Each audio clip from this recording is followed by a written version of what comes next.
I'd like to call the hearing to order this morning, and today's hearing is on H.R. 702, legislation to prohibit restrictions on the export of crude oil.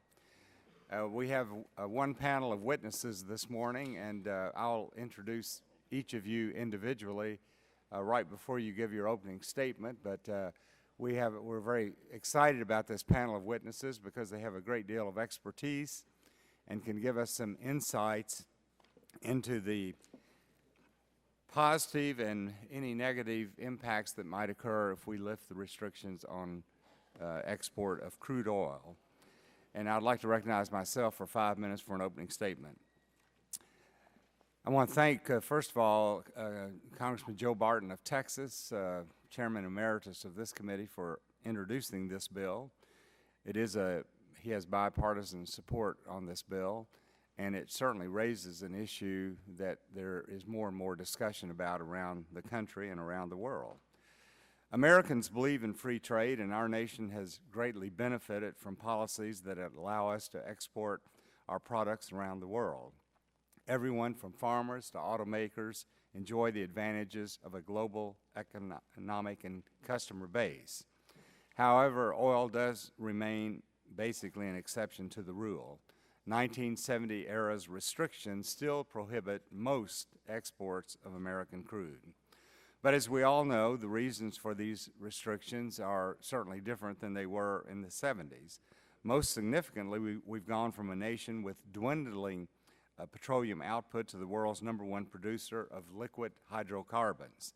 In fact, America production growth has been so robust that the domestic supply of oil is now outstripping demand.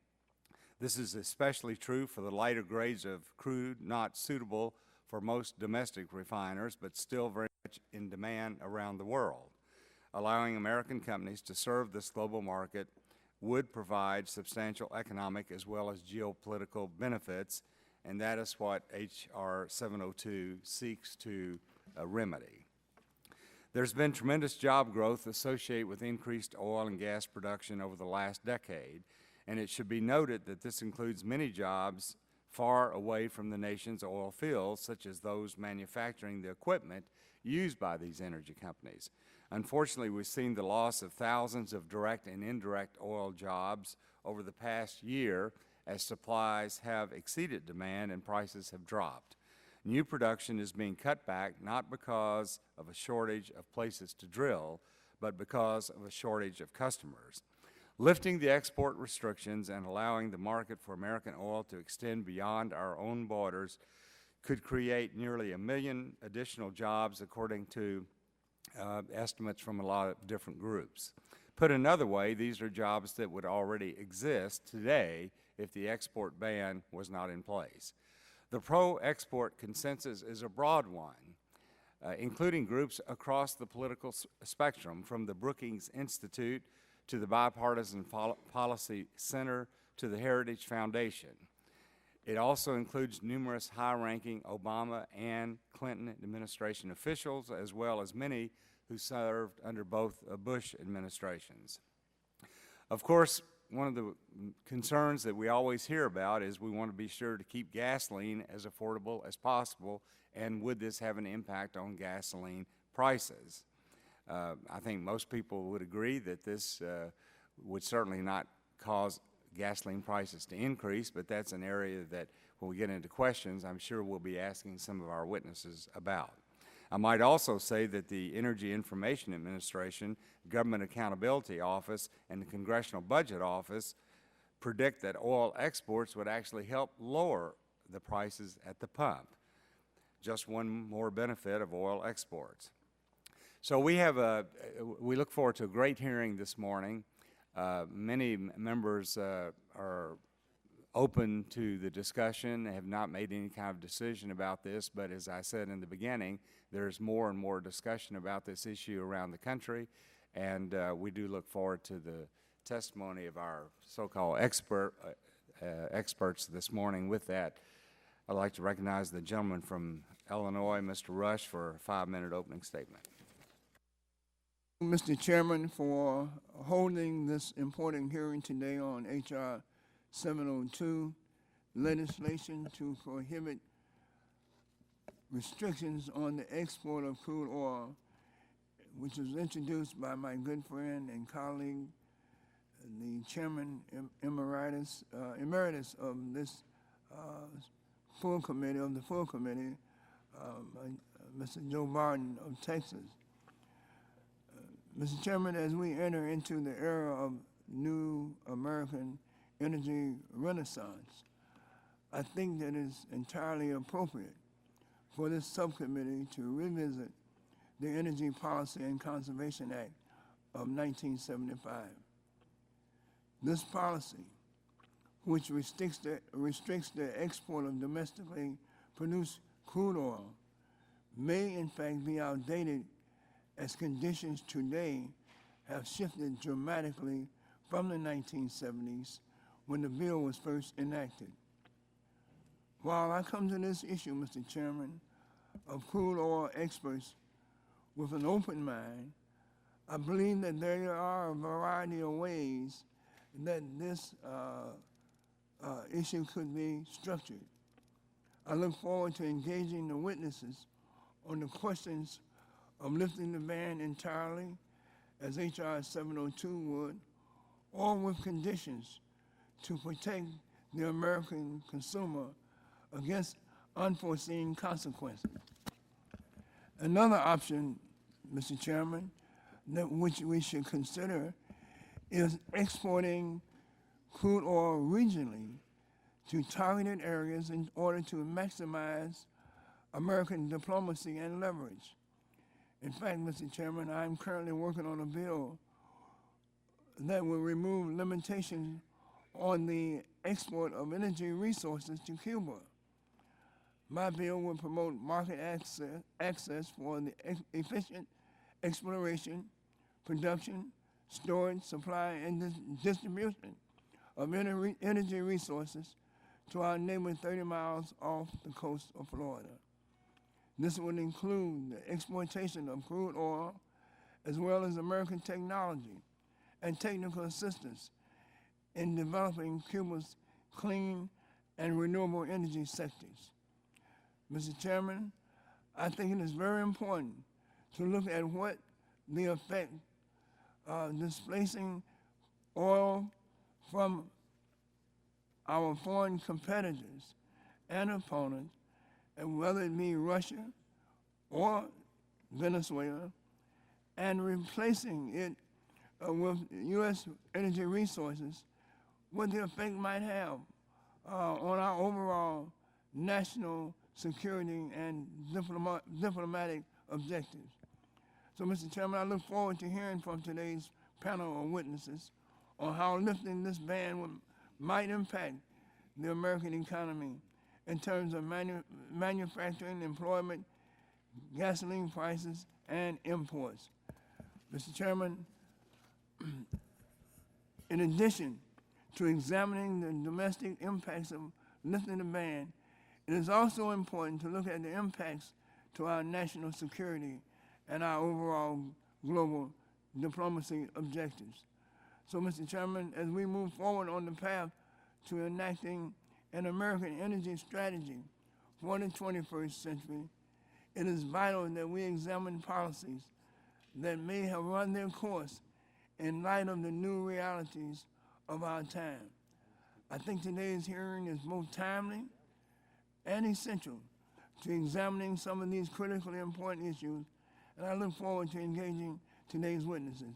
With that, I yield back the balance of my time. Thank you, Mr. Rush. At this time, I'd like to recognize the chairman of the full committee, Mr. Upton of Michigan, for 5 minutes. Thank you, Mr. Chairman. America's energy picture has changed dramatically, and this committee has been working hard to keep pace. Clearly, times have changed since the 1970s when the oil export ban was put into place. Few back then would have imagined a domestic oil glut that jeopardizes new drilling and the jobs that will go with it, but that's the situation that many experts say that we face today. Energy sector has been the nation's most significant job creator over the past decade. But the recent drop in oil prices, as many as 100,000 energy industry jobs, in fact, have been lost. Proponents of the legislation that we're considering today argue that allowing American oil on the global market would boost production and bring back those lost jobs and, in fact, add quite a few more. And the demand for American oil is there, especially from our allies who want to reduce their dependence on a market dominated by unfriendly and unstable nations. As I stated in the previous hearing with Secretary Moniz, we need to get this policy right. Yes, we do. We need to be certain that any actions taken don't have unintended consequences that negate the benefits. The question of what to do with our incredible resource abundance is a great kind of problem to have. And I look forward to working with my colleagues on both sides of the aisle on that issue. And I would yield to other members wishing time. Mr. Barton, or yield time. Well, first of all, Mr. Chairman, thank you for yielding. I want to thank Subcommittee Chairman Whitfield for hosting this hearing. I want to thank the ranking member, Mr. Rush, for the open mind that he expressed in his opening statement. This is an important issue for me, obviously. The other subcommittee chairman here, Mr. Pitts and Mr. Shimkus, can testify that I don't show up on time to many hearings in the morning, but I'm here for this one because it's a big deal. The issue that we're debating today is the last remnant of the Carter scarcity of energy policy of the 1970s. We have a former Assistant Secretary of Energy out in the audience, Mr. Jan Mayers, who was in the Reagan Department of Energy in the early 80s. And when the Reagan administration came into office, you had in place an energy policy that said America was running out of energy. And we had restricted the use of natural gas. We had put price controls on natural gas. We had done all kinds of things because we thought America was out of energy and America could not compete in energy policies. Beginning with President Reagan and continuing through President Clinton and President Bush, we have repealed every bit of that policy except one thing, and that's this: the issue that America cannot export crude oil. We can export everything else in America, but we can't export crude oil. We can export refined products, but we can't export crude oil. We've had hearings on this in the Ag Committee, the Foreign Affairs Committee, the Small Business Committee, but until today we've not held a hearing in the Committee of Jurisdiction, which is our committee. I think if you listen to the witnesses, especially my good friend, Ambassador Gondolovic from the Czech Republic, you will see the absolute positivism of repealing this ban. America is number one in energy production. It's number one in oil production.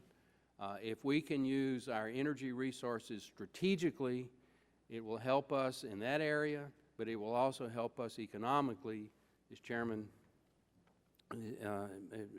Upton has just pointed out. So thank you, Mr. Chairman, Mr. Rush, for agreeing to have this hearing. Thank the witnesses. And with that, I'm willing to yield another minute to anybody on our side that wishes. Mr. Mullen of Oklahoma. Thank you. Thank you. And I want to just reiterate what my friend from Texas was saying. Also, point out the fact that this is about bringing stability to a market. In Oklahoma alone, we've lost 20,000 jobs since January. You know, an entrepreneur that is able to understand what the sacrifices means is with us today, sitting over there in the corner, Harold Ham, an individual that started with absolutely nothing and was able to achieve his successes because of barriers that was lifted and taken out of place. But today we're limiting entrepreneurs like him, and this is something that we need to have an open conversation about, and I thank the chairman for bringing this to our attention. I yield back. Gentleman's time has expired. At this time, Mr. Pallone was going to make an opening statement, but I think he's been delayed. So is there anyone? Mr. Chairman, we want to reserve Mr. Pallone's Okay. time All right. until he arrives. Okay. Okay, we'll reserve Mr. Pallone's time, and when he arrives, he can give his opening statement. At this time, I'd like to introduce our witnesses and recognize each one of them for 5 minutes for their opening statement. Our first witness is Mr. Peter Gondolovic, who is the ambassador to the United States for the Czech Republic. I'm just going to introduce you individually before you give your opening statement. Mr. Ambassador, we're delighted you're with us this morning, and you're recognized for 5 minutes for an opening statement. Thank you, Subcommittee Chairman Whitfield, Ranking Member Rush, and members of the subcommittee. I appreciate the opportunity to be here today to provide my perspective on the utmost importance of the strategic energy alliance between the United States and Europe as energy exports from democratic countries like the United States enhance the energy security of the Czech Republic and the European Union. Since 1989, when we re-established our independence, we have always known that we cannot achieve true state sovereignty without having energy sovereignty. Bearing this in mind, one of the first steps of our revived independent diplomacy was to start negotiations with Germany on the building of a new transit oil pipeline that would connect us with the Western markets and diminish our previous 100% dependence on oil supplies from East, namely Russia. This truly strategic decision was successfully materialized in the IKL, it means Ingolstadt-Kralupy-Litvinov pipeline, which has connected us via Germany with the Italian seaport of Trieste at the Adriatic coast. The existence of that oil pipeline has given us the opportunity to import oil from international markets. Nowadays, we import around 1/2 of our oil consumption through this pipeline. It is interesting that most of this oil comes from Azerbaijan, which flows via Georgia to Turkish port of Ceyhan on the coast of Mediterranean Sea, then to the port of Trieste in Italy, and then through the Alps to Germany, and finally via this IKL pipeline to the Czech Republic, or oil from Kazakhstan that follows a similar route. What is crucial for our energy security is that the capacity of this IKL pipeline is large enough that in case of emergency, we can practically cover our oil needs from other than Russia territory and potentially also from the US. Moreover, we have also done our homework in the area of natural gas. In the 90s, we signed a contract with Norway that diminished our 100% dependence on deliveries from the East. We also built the so-called Gazelle pipeline that has interconnected us, our gas transit network, with the German one. Thanks to this interconnection, we have been significantly integrated with the German and European gas market, and as a result, we also buy natural gas on spot markets in Western Europe. This interconnection with Germany also provides us with an alternative supply route in case of extraordinary supply disruptions from the East. Apart from the diversification of transit routes, we have always given particular importance to diversification of energy sources. Therefore, our energy mix has been based on nuclear energy, coal, oil, gas, hydro, and renewables. I mentioned that energy security has always been a priority to the Czech Republic. Since 2004, we've been trying hard to emphasize the issue of energy security within the European Union in general. We made energy security one of the official priorities during our presidency in 2009. We led negotiations during this gas crisis between Russia and Ukraine, finalized the third EU energy package, which is the crucial component of the European energy legislation, and organized the so-called Southern Corridor Summit. Energy has always been on top of the so-called Visegrad Group, V4, so-called, it's the grouping of countries, Czech Republic, Hungary, Slovakia, and Poland. And is one of the official priorities of its current Czech presidency. The V4 group strives for energy sources diversification, and with its demand reaching 42 cubic meters of natural gas per year and almost 40 million tons of oil per year, accounts for an important European regional market. As I mentioned earlier, we always keep in mind that we have to do our homework. Thanks to this approach, I'm glad to be able to say that energy security of the Czech Republic has reached a very good level. It is important to stress that our energy security is based on the assumption that access to the global markets means access to oil and gas exported by countries that see energy as business and not as a political tool. Hence, I would like to reiterate the crucial statement. The larger the number of stable democracies among the world energy exporters, the more robust the energy security of the Czech Republic and the European Union will be. Moreover, US energy exports would send a strong signal to the world community that democracies stick together. Mr. Chairman, Mr. Ranking Member, members, thank you for your attention.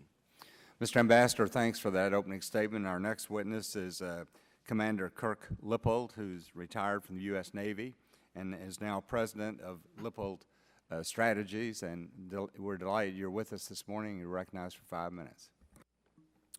Thank you, Mr. Chairman. Mr. Chairman, Ranking Member Rush, my name is Commander Kirk Lippold. I appreciate the opportunity to testify before the subcommittee. While I may disagree with this bill, I would like to personally thank Representative Joe Barton for his dedicated support to our armed forces, specifically our veterans. Sir, you have made service to our nation a source of pride for our citizens. In my 26-year career in the Navy, I was a surface warfare officer serving on 5 different ships, including guided missile cruisers and destroyers, to protect U.S. national security interests across the globe. Foremost among those missions was to safeguard the sea lanes of communication, or SLOCs, that facilitate the global economy, including oil imports to the United States. I've experienced firsthand, particularly during my command of the USS Cole when it was attacked by al-Qaeda terrorists during a routine refueling stop, the devastating effects of reliance on imported oil when the men and women who serve our country are placed in harm's way. The U.S. Navy has a unique role in the world in cooperation with our allies to ensure the safe conduct of trade, including oil. Since the 1970s, we have had policies in place to encourage energy independence that include investment in energy research and efficiency, diversity of fuel inputs, and the strict regulation of oil exports. At its heart, the legislation being contemplated before this committee will have far-reaching national security implications. Before we drastically alter the law and these long-standing and successful policies, we should proceed with great caution to evaluate their real-world consequences. The United States is still import-dependent, despite significant gains in domestic energy production. While the U.S. has experienced an impressive boom in domestic crude oil production, a blunt fact persists. The U.S. remains overly dependent on those oil imports. We still import a staggering amount of oil. According to the U.S. Energy Information Administration, the U.S. imports in 2014 totaled more than 2.6 billion barrels, or around 30% of supply. Another key point is that domestic consumption will outpace domestic production for the foreseeable future. There are significant national security benefits to decreasing our reliance on imported oil supplies. It keeps the nation focused and working toward achieving energy independence. It markedly decreases our reliance on unfriendly or dangerous regimes that do not share our interests or values.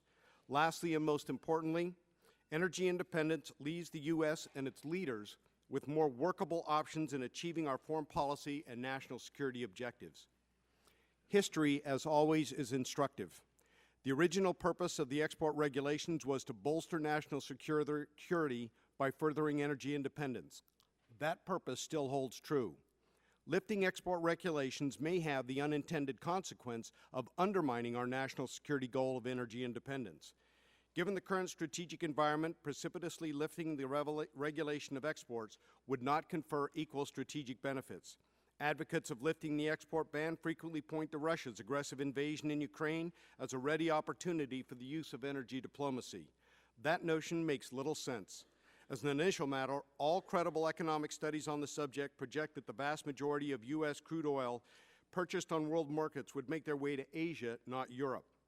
Indeed, the #1 beneficiary of lifting the ban is likely to be China, a nation whose recent activities in the Pacific and South China Sea reflect more the actions of a rival hegemon for security dominance in the Trans-Pacific region than a responsible international partner. The U.S. does not need to export crude oil to influence international markets.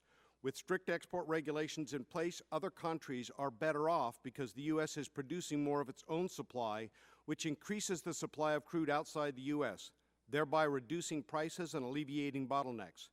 With the export ban staying in place, the U.S. gets the dual national security benefits of ample supply and leverage on the international stage. Another key consideration is the need to maintain a strong domestic refining base that provides the U.S. with significant and underappreciated national security benefits. Lifting the crude export ban would expose one of America's most important industries to the unpredictable vagaries of international markets and international politics.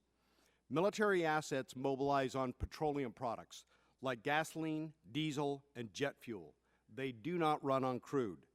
Maintaining and expanding our robust refining base directly improves the operational flexibility the U.S. requires for rapid mobilization necessary for modern force protection. While tempting from the perspective of gaining a commercial foothold in a new market arena at this time, too many times in my career, I have experienced the stark reality of our national leaders not thinking through the impact of changes in international and domestic policy. We cannot afford to wave off these potential consequences as inconsequential under the guise of market principles. The regulation of crude oil exports was put in place with the long-term objective of decreasing U.S. reliance on foreign sources of energy, specific oil. The day may come when the U.S. is no longer overly dependent on oil imports, and we may be in a position to change our export laws. But for the sake of our national security, that day is not today. Thank you, Commander. Our next witness is Dr. David Montgomery, who's Senior Vice President for NERA Economic Consulting Group, and thanks for being with us. You're recognized for 5 minutes. Thank you, Mr. Chairman and Ranking Member Rush. It's a privilege to appear before you today, and I very much appreciate your invitation. I have retired as Senior Vice President of NERA Economic Consulting, though I continue to work with my team there and on other things that are interesting. I've found that's a great benefit of retirement. What I'd like to do in my 4 minutes and 40 seconds is give a quick overview of the major conclusions of my testimony and then just touch on a few elementary points in a little more detail. My conclusion, and I think the conclusion of every independent study that has tried to quantify the effects of the crude oil export ban, is that restrictions on crude oil export pose a cost on the economy in several forms. They cause us to lose domestic production of crude oil that we would otherwise be able to produce. They cause a loss in investment and corresponding economic growth. They have done so for the past several years and will continue to do so. Oil export restrictions actually lead to higher gasoline prices than we would have had in the recent past and going forward. And finally, it's my conclusion that restrictions on crude oil exports actually decrease our energy security. And I will try to amplify a bit on each of those points. How is it that production is reduced? Production the evidence that production is reduced by restrictions on crude oil exports is the differential that we see in the market between the price of the light, tight oil that is what the boom in oil production in the United States has produced. The boom in oil production has come about because we have discovered ways, the oil industry discovered ways, to produce oil from tight formations that were not previously possible to produce. That oil is light oil because that is what the production technology is able to extract, and that's what's there. The light oil is coming from Texas, from Oklahoma, from New Mexico, from North Dakota, the major sources. Huge amounts of that oil growing rapidly over the last few years. The problem is the U.S. refining sector is set up to process heavy oil, and it can't simply swap one for the other. So since the oil can't be exported, it's been stuck in the United States and its price has been depressed. When we did our study at NERA a year and a half or so ago, the price of oil produced in North Dakota, where the famous Bakken field is, was selling at about the same discount from international market crudes as it is today. That means that there is a disincentive for production and we're losing production. That is what leads in large part to the negative effects on the economy, which are taking the form of less investment, less growth in the oil and gas sector. And just let me remind you that over the past couple of years, the oil and gas sector has been the primary source behind economic growth overall. It has been the major growing sector in the economy.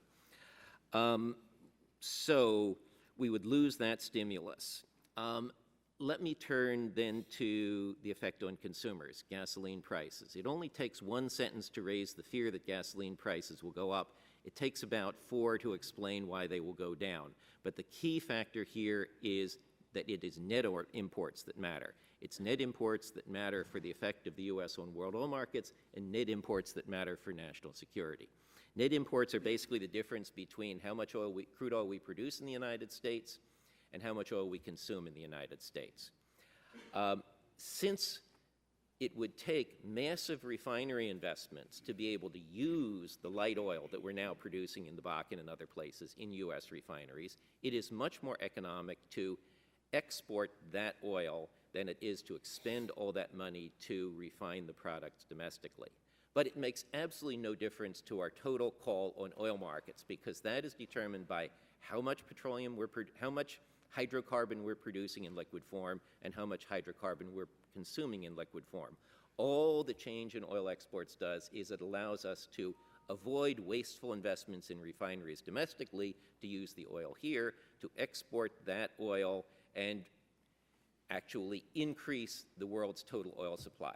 That's the important part. By removing the restrictions on crude oil exports, we will increase the world's oil supply. That will tend to drive down the price of oil on world markets, of crude oil. Now, the price of refined products is based on the price of crude oil in the world market. U.S. refineries are already exposed. They export 4 million barrels per day of products. They see prices go up and down all the time. The price of gasoline in the United States is determined by that world market. If we soften the price of crude oil in the world market, we reduce gasoline prices in the United States. And the same thing is true of energy security. Even if we take Commander Lippold's definition of energy security, and I agree with everything else he said, I think we differ on the issue of whether it's imports to the U.S. or net imports that matter. And I think it's far worse than what Commander Lippold described. The U.S. the world oil market is one market. We can't just defend ships going to the United States and ships coming from the United States. We're affected by the world oil price, and we will be forever because even EIA sees no prospect of oil independence in the U.S. That means if there's a supply disruption anywhere, it's going to affect the U.S. If there are military interventions, we're going to have to defend everybody's ships, not just ours. But if we increase our oil exports, one of the likely consequences is Persian Gulf countries will cut back their production, and that removes a major source of risk. Let me conclude my testimony at this point. Thank you. Oh, thank you, Dr. Montgomery. And our next witness is Mr. Mark Crude, who is the group president of the Gorman-Rupp Company, and we appreciate your being with us, and you're recognized for 5 minutes.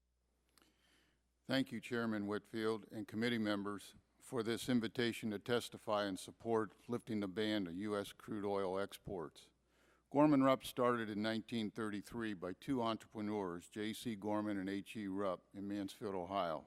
Currently, Jeff Gorman is our CEO and third generation. We design, manufacture, and sell pumps into many different markets. The oil and gas market uses our equipment in several different areas, primarily for water transfer and wastewater transfer, directly or indirectly related to the energy industry.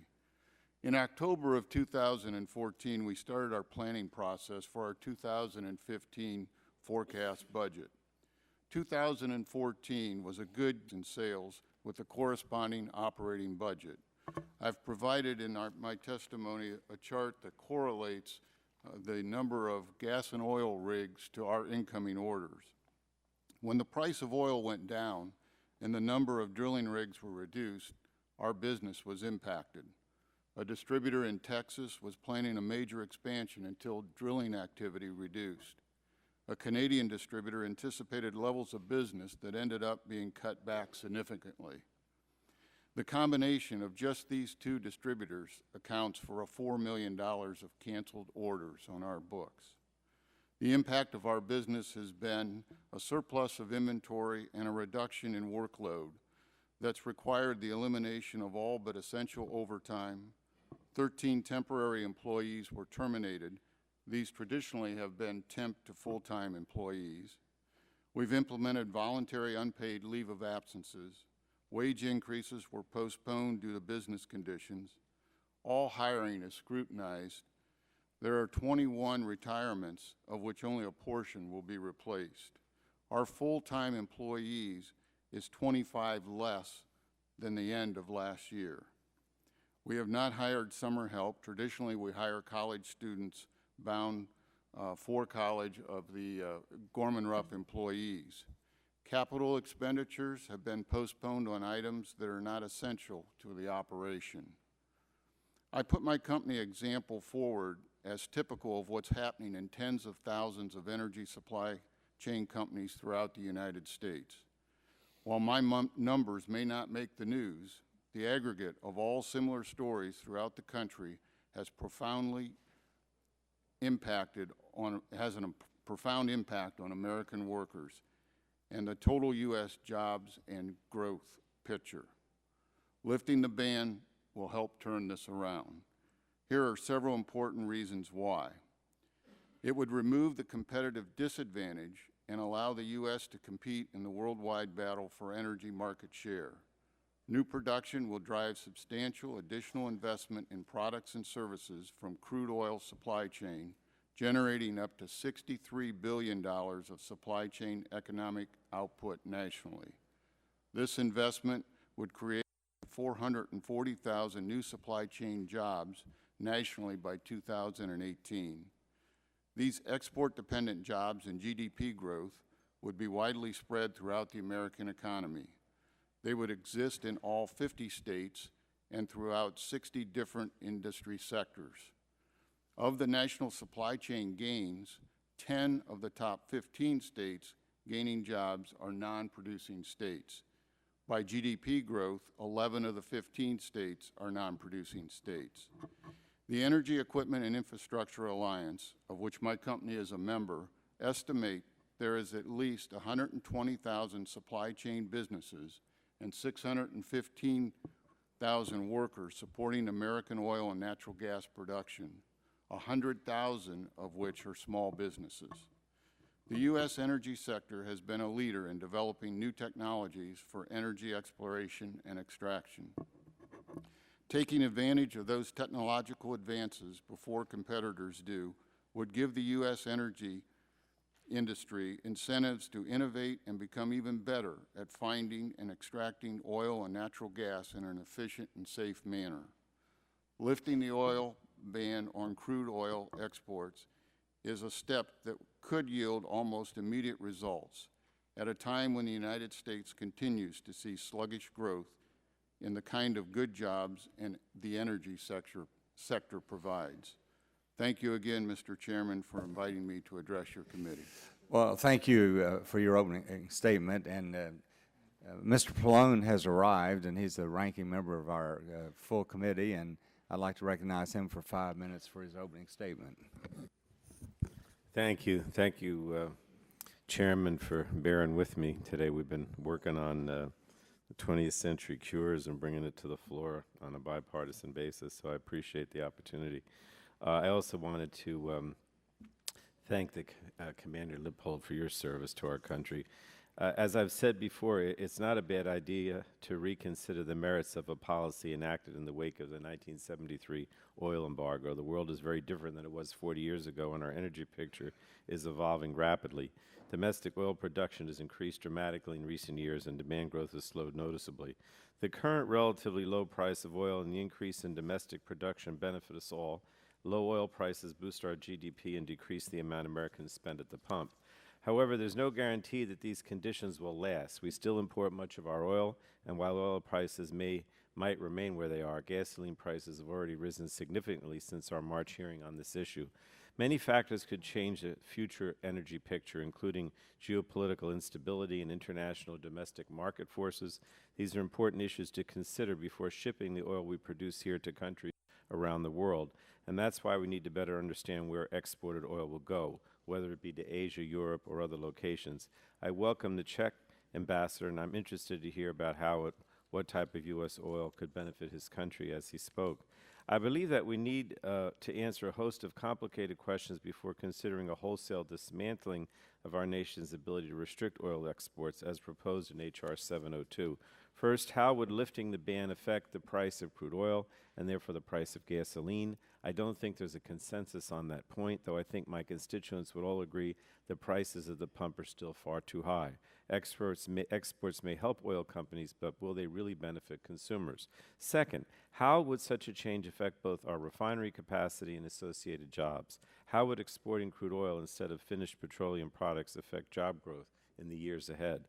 Some, like the steel workers, want to keep and grow those jobs in the U.S. Exporting the oil could mean exporting those jobs and paying a higher price for gasoline. Third, if we're going to export crude oil, shouldn't the American people receive some direct benefit in the form of increased revenues? Shouldn't we consider a fee on exports to ensure all Americans benefit from the exploitation and exporting of their natural resources? And fourth, what are the environmental and climate impacts of lifting the export ban? Are we still going to put our beaches and oceans at risk just to add oil to the world market?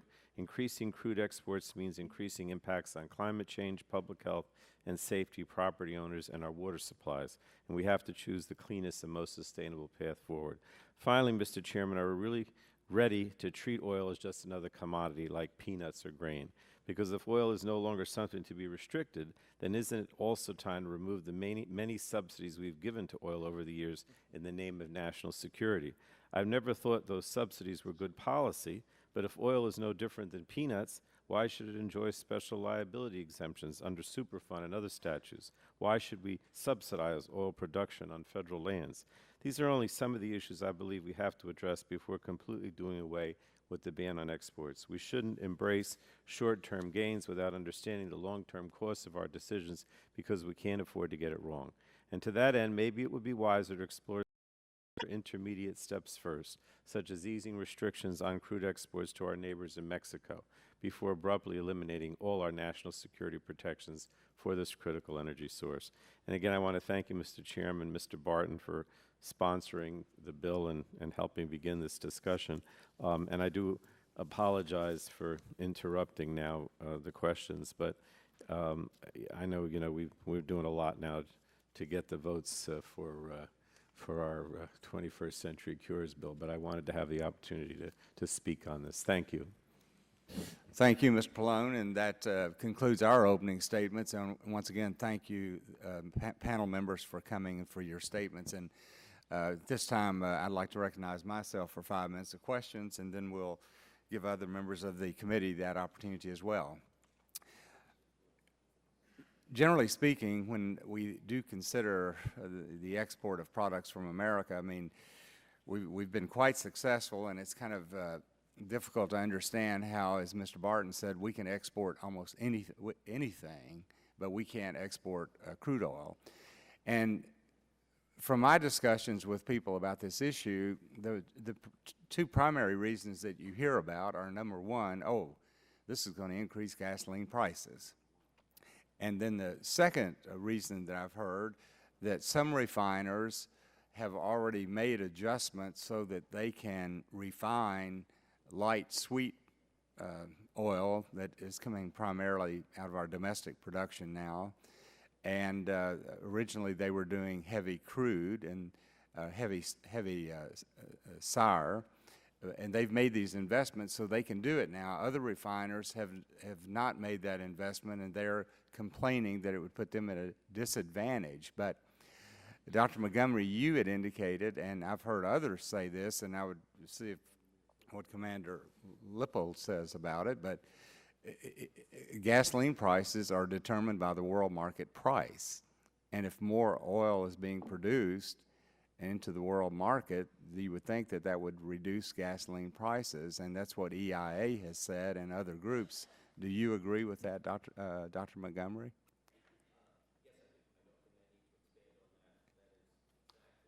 Yeah.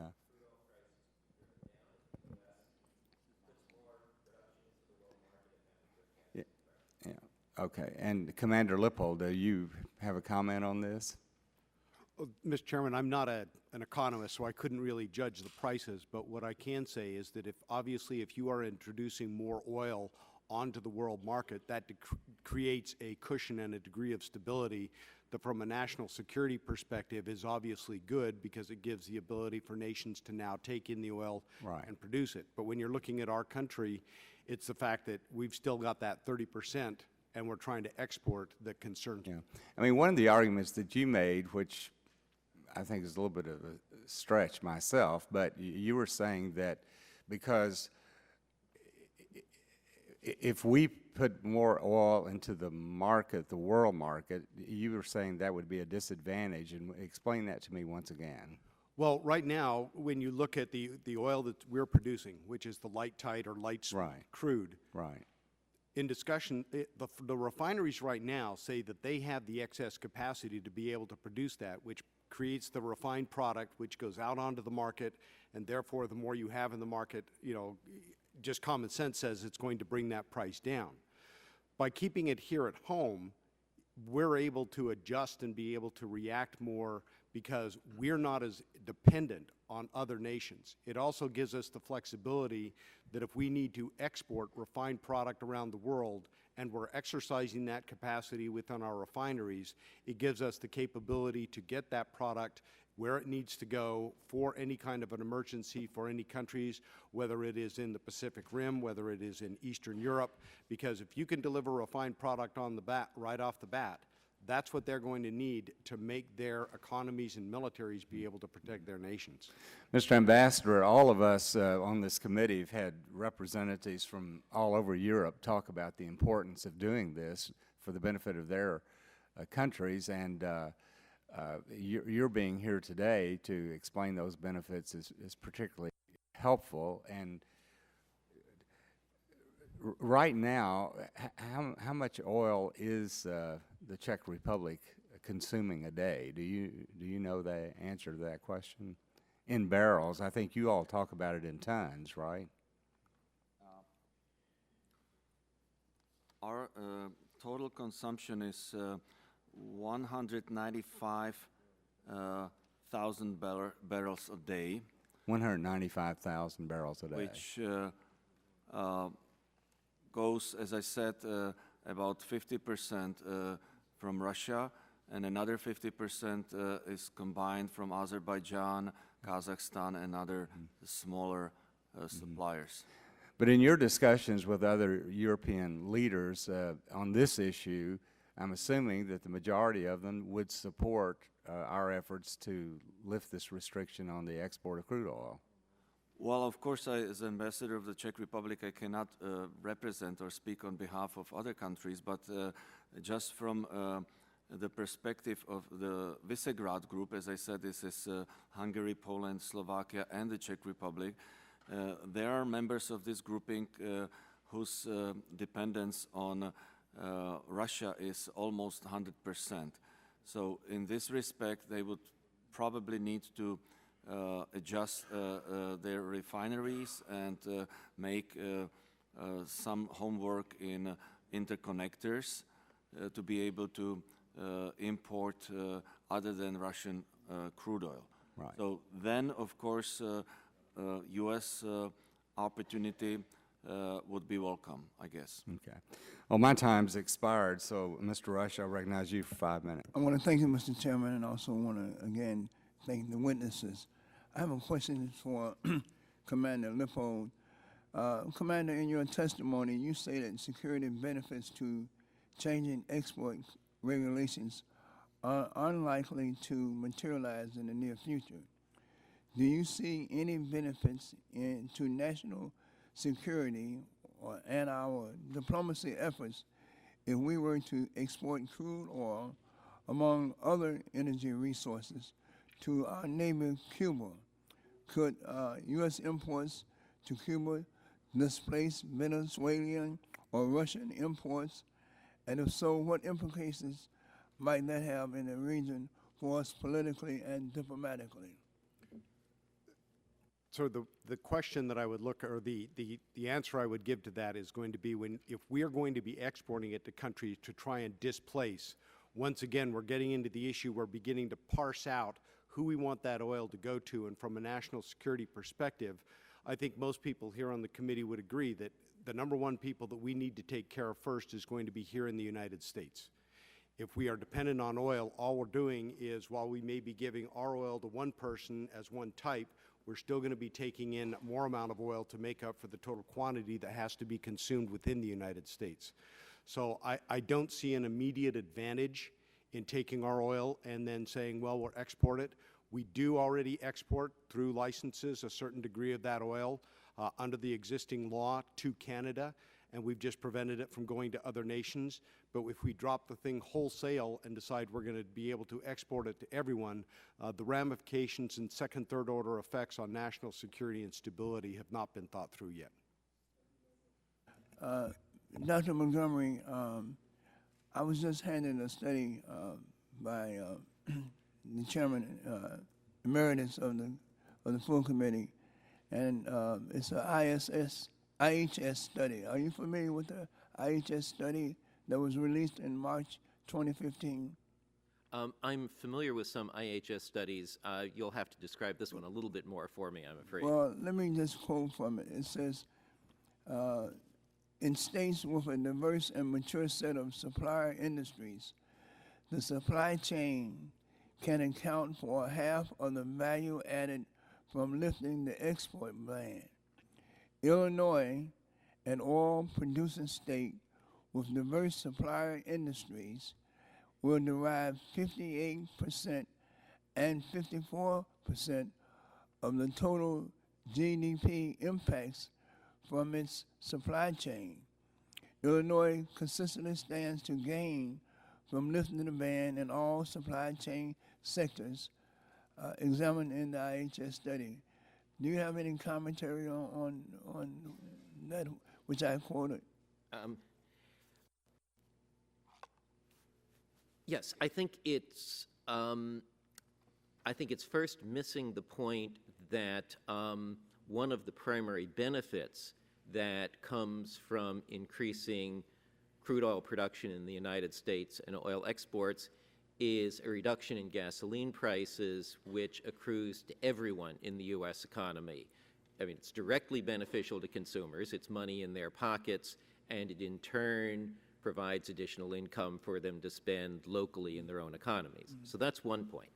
The second point, though, is that this emphasis on value added, I think, is a misconception and is bad economics, because it's mistaking costs for benefits. The high value added in the refining sector actually means it takes more capital investment, more workers in order to produce the same amount of hydrocarbons, or the same number of BTUs. And I actually think Mr. Kreinbelt used a great phrase, which I'm going to copy frequently. What we're really seeing here is a situation in which we can compete more effectively internationally as crude oil producers than as refiners. Because what we're looking at is the prospect for producing several 100,000 barrels per day in addition to what we're producing today. Nothing is being taken away from U.S. refiners. It's true, they're already using all the light tight oil we produce today. The opportunity with removing the export ban is we can produce more crude oil, which we can export, which will help our balance of trade. Now, some refiners say, we want that oil for ourselves, but they have to make additional investments in order to use it, which means that it costs more to export a barrel of product than it does to export a barrel of crude. So we make, the economy benefits more from exporting the crude because we don't have to make this wasteful investment in refining. We can invest in something else. Improved agricultural productivity for something we have a comparative advantage in. Thank you. You're back, Mr. Chairman. This time, I recognize the gentleman from Texas, Mr. Barton, for 5 minutes. Thank you. I want to try to build on what Mr. Rush just asked Dr. Montgomery, but I'm going to ask the question to Mr. Kreinbill. I've studied that study that Congressman Rush referred to, and my understanding is that what it means for a state like Illinois, if you have a manufacturing base that supplies oil-filled equipment and supplies pipeline equipment and supplies electrical equipment, in other words, if you have a manufacturing base and a distribution base, that even though you're not producing the oil, you benefit from it. Now, that's the kind of company and business that you're in. Is that not correct, Mr. Krenbull? That's correct. And I think, as I pointed out, I did provide a chart in my testimony showing the correlation between the number of drilling rigs and our incoming orders. As I tried to mention in my testimony before, what really happens for us is it's not just the oil and gas or the crude that's exported. It's all the ancillary things that happen. They need pumps to build the hotels and dewater the construction site for that. They need pumps for transferring just water to and from the sites. And I'm speaking of pumps because that's my background, but I think you can take that and use it throughout the manufacturing industry. Everybody seems to benefit from an increase in the economy and the activity that the oil. So a state like Illinois, which again has some oil production, but it's centrally located, has a manufacturing base, those small businesses and some large businesses would benefit because they would send equipment to the Bakken in North Dakota, over into Pennsylvania, even down into Oklahoma, because as the drilling rigs went back into production, their business would increase. Is that not a fair assessment of what that study indicates? That's very correct. Okay. I want to go to Ambassador Gondolovic. Commander Leipold indicated that if we lift the ban, most of the oil production that we would export would go to Asia, and certainly Asia would be a good market. I would point out that under current law, oil that goes through the Trans-Alaska Pipeline can go to Asia right now.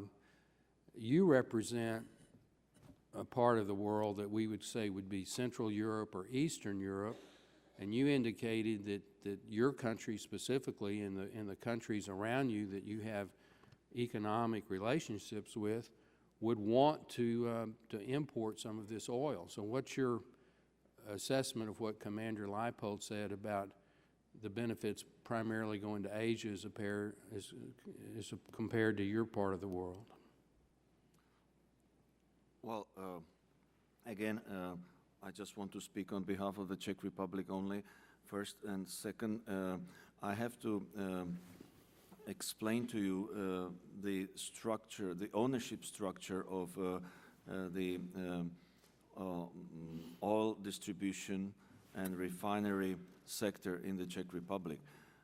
Simply said, the pipelines and storage capacities are owned by the state, while refineries and, of course, distribution of product is private. So we don't have, as a state, any influence on whose oil these refineries are going to buy.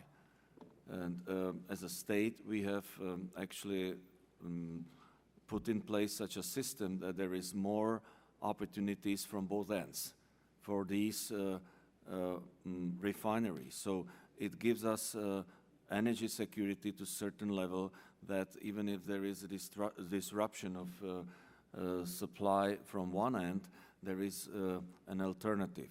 So I cannot assure you that even if you pass this bill, there will be a direct purchase from our refineries, I mean from refineries that operate in the Czech Republic, of the U.S. crude oil. That I cannot assure and predict.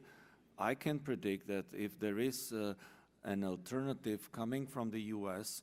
as democratic state that doesn't use exports of natural resources as a political tool, the world itself will be a more safer place. My time's expired, Mr. Chairman. Thank you. This time recognize Mr. Pallone, gentleman from New Jersey, for 5 minutes. Thank you, Mr. Chairman. The initial purpose of the export regulation was to protect the U.S. from state-owned oil actors organized through OPEC, and the oil market was not and is not today truly a free market. Oil is a commodity unlike any other, and our nation is disproportionately impacted by oil imports. Secretary Moniz recently expressed doubt about the wisdom and timing of lifting the crude export ban when we still import 7 million barrels of crude oil per day, and some of those barrels come from Canada and Mexico, but others come from Venezuela, Saudi Arabia, and Iraq. So, Commander Lippold, my questions are all of you. Is it in the best interest of the U.S. national security to continue relying on potentially volatile regions and nations for our oil consumption? And could lifting the export ban result in a decrease of lower-priced domestic crude oil for refineries in the Northeast? Not being an economist, I wouldn't know how it's exactly going to ripple through and affect the markets, but I can tell you from a national security perspective, the fact that we are still as dependent as we are on imported oil does have an effect on our ability to act independently on the world stage. And could lifting the export ban result in further imports from the Middle East? I don't know if we exactly know that. One of the problems is if we lift the export ban and we introduce crude onto the market, every study that's out there indicates that the vast majority of it will go to the highest bidder. Oil will always follow the path of greatest financial gain. Right now that is going to be to Asia, and that is going to have a ripple effect that goes through every part of our economy, including Gorman-Rupp. I mean, the previous testimony a few years ago, their president said that the Chinese were copying their pumps, building what they're doing, and yet we're going to be now providing them, if we export it, fuel that is going to be taking on those very industries that undermine our industrial base. That is not something we want to do. I want to ask you something about refining capacity. We've heard suggestions that there's insufficient refining capacity for the light, tight oils that are being produced today, and that therefore we have a surplus of oil that must be exported. But do you believe that that's the case? No, I do not. The refineries right now are indicating that they do have the excess capacity and capability to take the light tight oil and refine it for distribution. So if refiners were incapable or unwilling to process this oil, then our discussion today would be different. However, in a recent survey of a majority of the American Fuel and Petrochemical Manufacturers Association's membership indicated that construction is already underway on additional refining capacity that will be able to process an additional 720,000 barrels of new light sweet crude a day. The new capacity is on track to be operational in 2016, and this outpaces EIA's oil production forecast. So, Commander, does this match your understanding of U.S. refiners' ability to handle or process our domestic light sweet crude? It does, but I would also add on to that to say that not only are they working to be able to take on more capacity by creating by building onto the refineries that exist, but one of the key things we also have to do is look at the refining industry that goes also with the production industry as well, and the amount of regulation that is imposed on them today, and figure out how can that process be best streamlined so that we can, in fact, increase capacity on both sides to be able to make us toward that long-term goal of energy independence. Everyone talks about it. We aim toward it. Now we need to start putting some of the pieces in place because, as the Czech ambassador very well said, if you have energy sovereignty, you're going to have national sovereignty. We do not have that international, or we do not have that energy independence and sovereignty right now. We are still overly dependent on foreign oil from countries that clearly we have seen, especially over the last 15 years, do not represent our interests and values. The more we can disconnect from that, the better off our nation will be in the long run. Well, let me just ask you about the Czech Republic. I noticed that the ambassador didn't clearly indicate that U.S. oil would displace Russian or European crude. If we lift the export ban, does U.S. oil flow to the Czech Republic, and how would the Czech Republic benefit, if at all? Well, I think one of the greatest problems that you would have is that they're geared to take certain amounts and types of oil and refine it. If you only have, given 195,000 barrels a day, I don't know, and perhaps the ambassador could enlighten and say, this is how much is able to process the Russian crude, which is medium sour, versus the light tight oil that the U.S. would be sending them. So again, one of the great capabilities that we have in our country is in our refining capacity, in that we don't have to lift the export ban if we have the refined product available, that if energy is used as a weapon somewhere in the world, we can turn around and export refined product to give them immediate, tangible benefit that is going to help us and give us flexibility. All right, thank you. Thank you, Mr. Chairman. Mr. Ambassador, do you want to respond to that? I just wish to say that it's a well-known fact that even in Europe there is an excess capacity of refineries. So we talk of a broader picture that U.S. oil could be possibly refined in some other European refineries, not speaking of a rather small Czech market only. This time, I recognize the gentleman from Texas, Mr. Olson, for 5 minutes. I thank the chair. Welcome, Dr. Montgomery and Mr. Crimebill. Warm greetings to our NATO ally, Ambassador Gondelovich, and a special shipmate-to-shipmate welcome to Skipper Lippold. On October 12th of 2000, at 11:18 in the morning, you took the biggest hit Al-Qaeda could muster. Their bombs killed 17 of your sailors and wounded 39 more. Your leadership kept the coal afloat, and you brought her home. As we say in the Navy, bravo Zulu, Skipper, bravo Zulu. Now to the matter at hand, exports of American crude oil. This debate was started in 1975 by a law that is way out of touch with 2015. I believe that American free trade is the most powerful force for freedom in the whole world. And I do see value in ending 1975's ban. I know some refiners will feel some pain if we end the ban and stop distortions of the market caused by government mandates. But once we've moved through this debate, Mr. Chairman, I hope we can take a look at other distortions of the market caused by outdated government mandates like the broken ethanol mandate.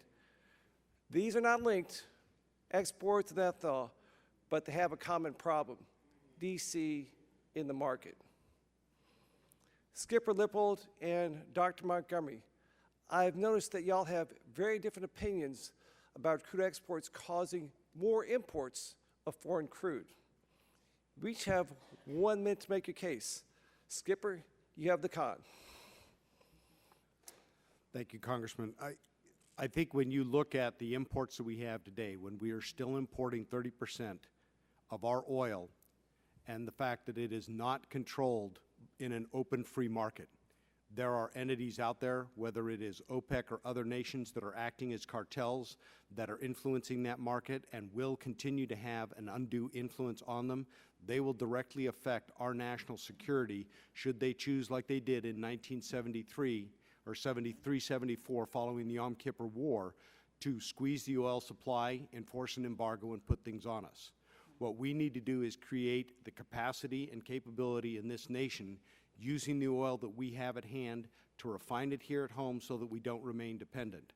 One of the greatest concerns that I have right now is that being 30%, that's like saying, hey, you've completed 8 steps of a 12-step program on your recovery from addiction to oil. And Skipper, now is I have not to the take time to to come go back. to the bar I'm and sorry, celebrate. sir, but you're relieved.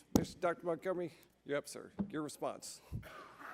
Yes, I think that the first thing to remember is that removing the restrictions on crude oil exports will lead to an increase in U.S. production of crude oil. It's that increased production that would be exported. It's not a question of production being constant and oil being taken away from U.S. refiners to be shipped overseas. Instead, the problem is that we are seeing a big price differential indicating that U.S. oil is backed up in those fields and not being produced. If it can be exported, that's a net addition to the world's oil supply, and it's a net subtraction from the total call that the U.S. is making on the world market. And it's those net imports that matter for everything, as I said before, but in particular for national security, because by reducing our net call on world oil markets, we don't help Venezuela and Dr. Iran. Montgomery, I'm sorry, I'm running out of time. I ask that both you submit, for the record, any documents, reports that justify your position. My final questions are for you, Ambassador Gondelovich. I doubt Mr. Putin will be very happy about America ending its ban on crude exports. How will his displeasure affect the Czech Republic? Congressman, with all due respect, I would rather not comment on other nations' leaders. Mr. Montgomery, do you care to comment about Mr. Putin's impact and maybe OPEC's impact if we export crude? Yes, I think that I should have included Russia in my litany of those who will not be helped by lower world oil prices. Russia is currently dependent on its hydrocarbon exports for foreign exchange and for keeping its economy going, and both allowing unlimited LNG exports from the U.S. as well as removing restrictions on crude oil would take away from his economic power. Thank you. Go Navy, beat Army. This time recognize the gentleman from California, Mr. McNerney, for 5 minutes. Thank you, Mr. Chairman. I thank Mr. Barton for bringing this issue up, and I thank the panelists for an interesting discussion this morning. It looks like there's about 3 issues that are involved here: the impact on domestic prices, the impact on national security, and the environmental impact. So the first 2 sort of go hand in hand. Dr. Montgomery, I believe you stated that it's all about imports, net imports and net exports, so that if we export more crude than we import refined product, we're on the winning side of this thing. Is that what I understood you to say? No. Our increased exports of crude oil would not be offset by increased imports of refined products.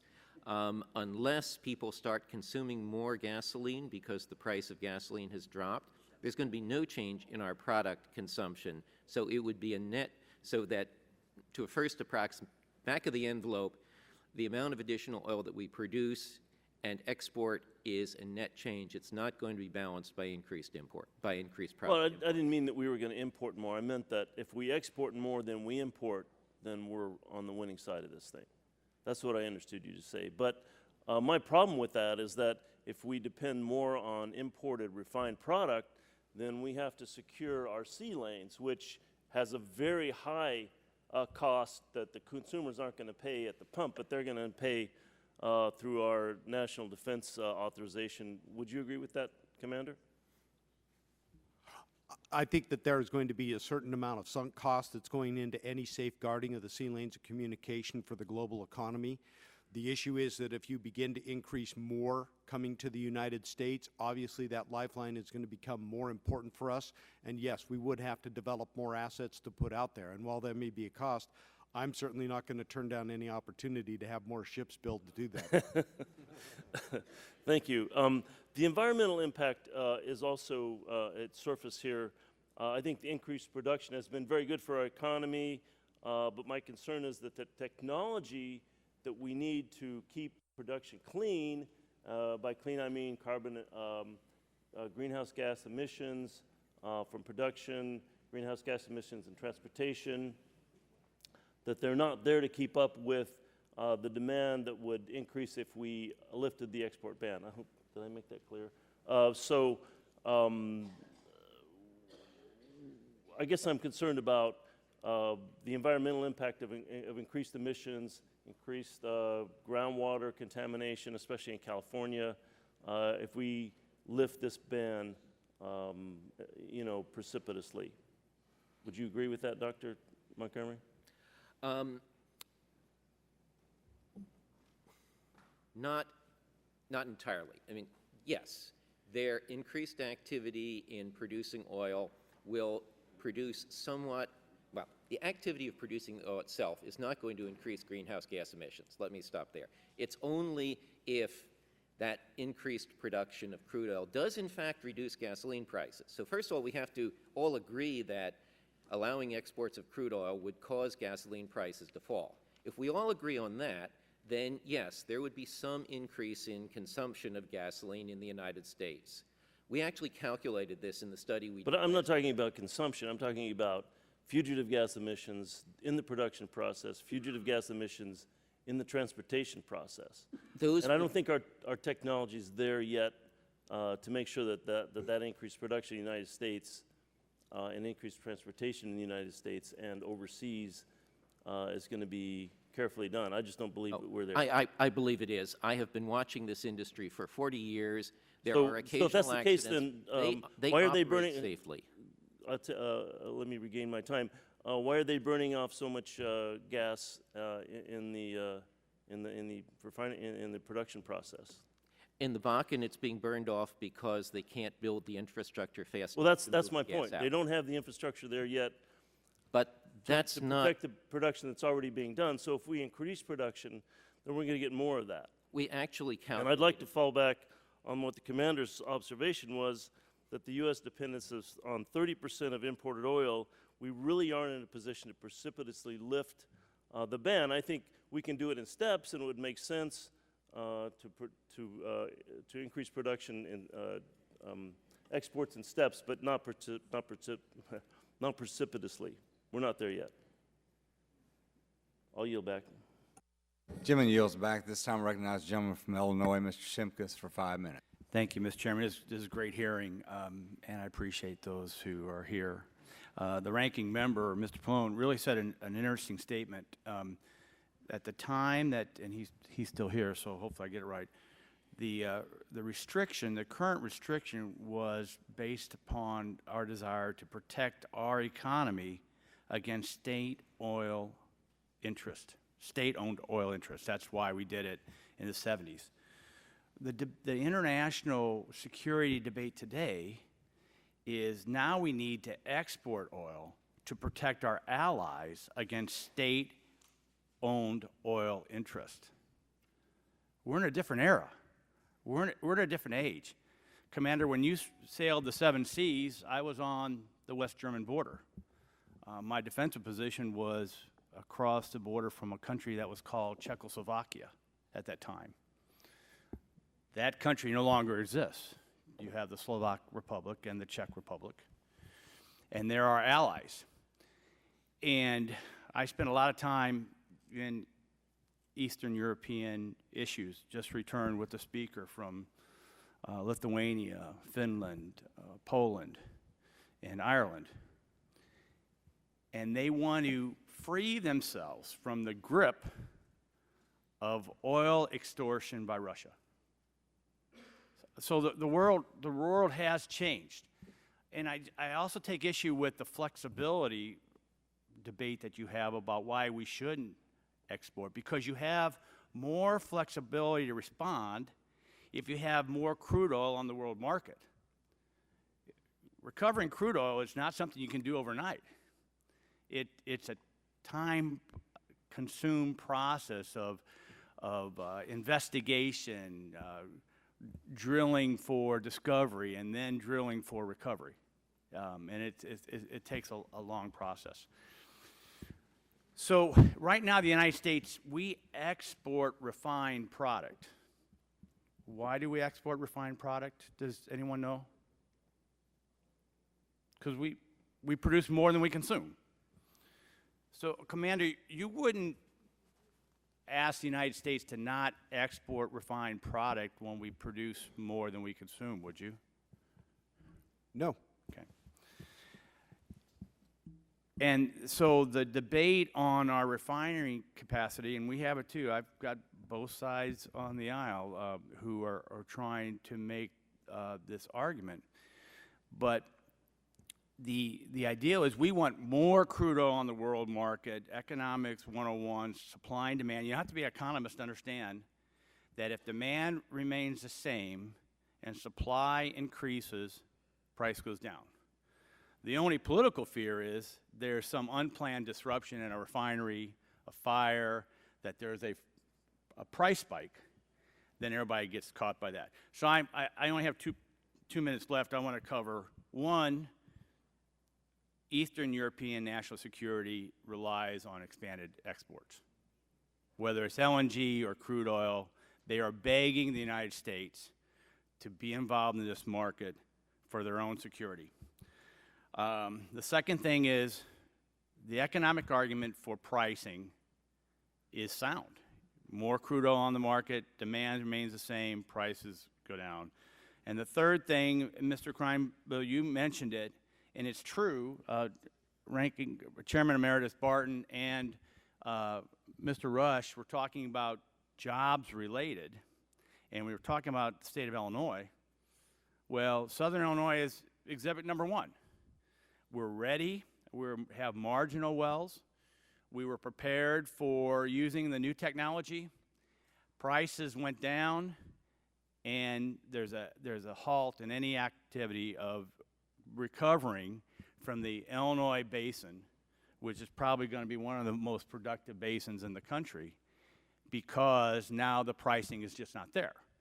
So the local schools have lost revenue, the local counties have lost revenue, the job creators, the haulers, the steel mills have all lost the ability to create jobs because of a policy that was designed, and I'll just end on this, a policy that was designed to protect us against state oil interest. Well, we don't have to fear state oil interest anymore. They have to fear us as we put our crude on the world market. So with that, Mr. Chairman, not many questions, but a statement of listening to the testimony. It was a great opening statement there. At this time, I'd like to recognize the gentleman from Texas, Mr. Green, for 5 minutes. Thank you, Mr. Chairman. And I'd like to ask my full statement be placed in the record. Most of you know, and maybe not the panel, but I represent a district in East Houston that at any given time over the last 20 years, I've had all 5 of our refineries in the Houston Ship Channel in our district. And I can tell you, and growing up there, this is the best time to be in the refining business in Texas that I've ever seen. And I know the issue is that most of those refineries were retooled in the 90s to handle our overseas crude, Venezuela, you name it, heavier crude, because that's all we could get. But now we're seeing some of those refineries actually retooling to take our lighter sweet that we're getting. Now, it's millions of dollars of investment. It was millions of dollars to turn those refineries around from lighter crude in the 90s to heavier crude, and it's going to be that. So our engineering companies are doing very well right now. But Mr. Montgomery, you mentioned massive refinery investment would be required in the United States. And do you know if that is occurring to handle the lighter sweet? Some is occurring, but not the amount that it would take. But my understanding, when I look at studies that were done by Baker O'Brien for EIA, so there is some. I only have 5 minutes, and I need to get to another panel. Got it. Yes, there is some taking place, but not enough to use all of the light tight oil that could be produced if we knocked out the differential. My response to that, not everybody switched over to heavier crude at the same time in the mid-90s either. Mr. Ambassador, when you talked about the refining capacity in the Czech Republic, and I know Europe has a lot of other refinery capabilities, but you said that to handle the lighter sweet from the United States, that your refineries would also have to be retooled to handle that lighter sweet.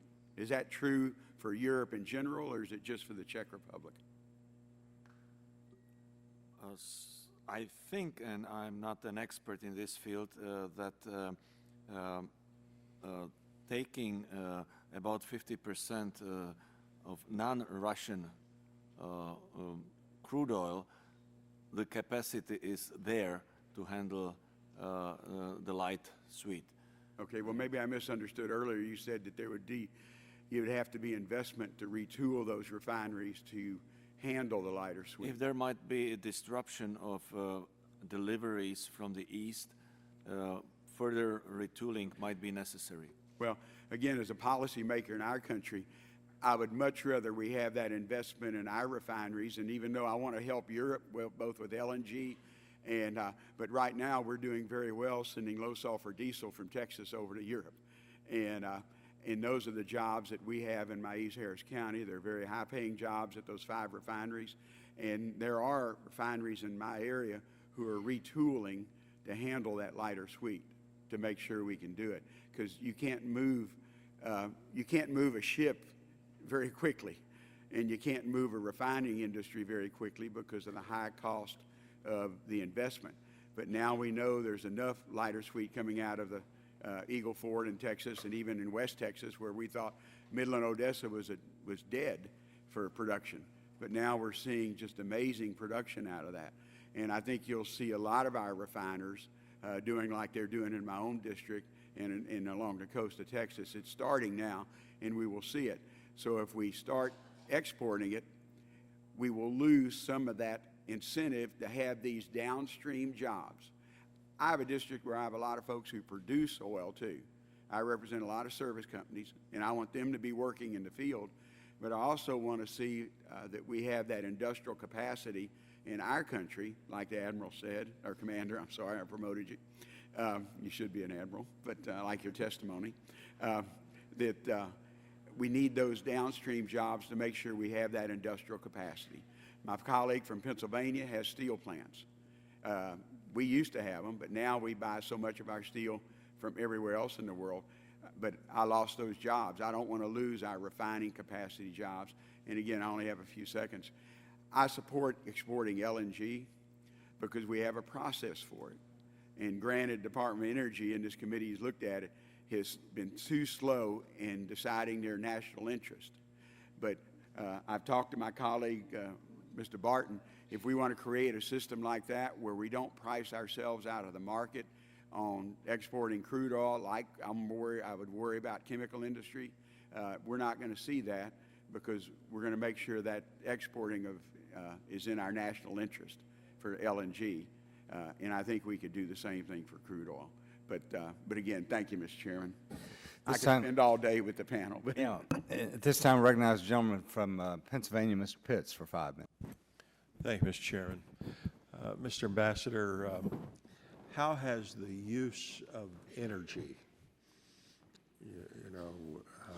by regional players shaped the Czech energy policy and planning? How has the use of energy diplomacy or energy as a political weapon, however you want to categorize it, how's that shaped Czech energy policy and planning?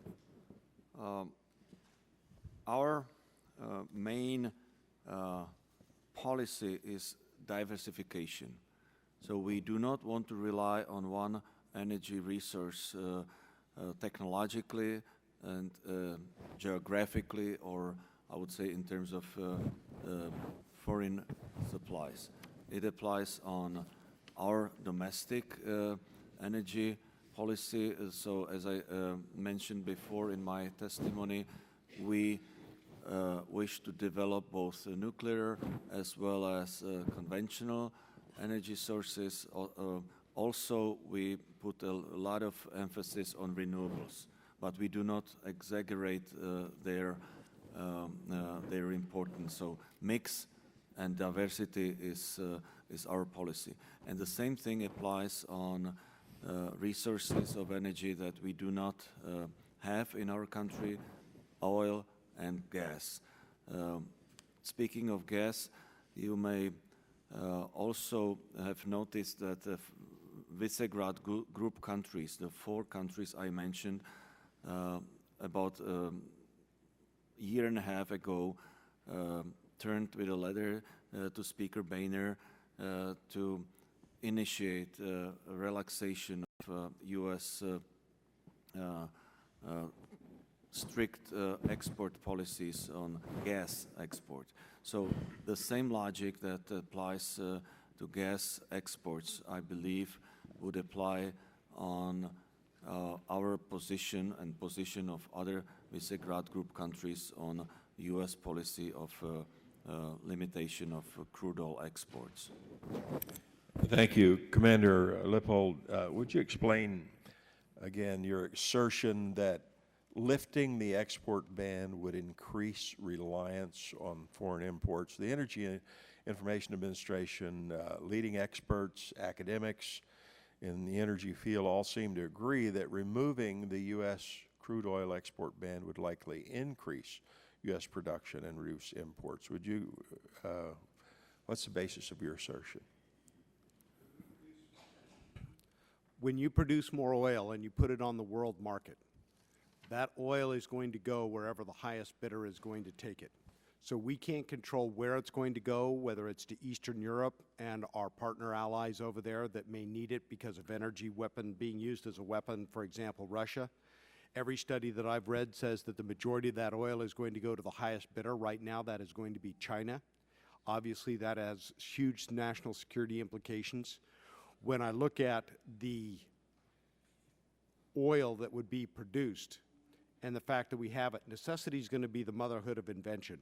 We are going to be able, whether it's through fracking or other things, I have never said don't ever lift this ban.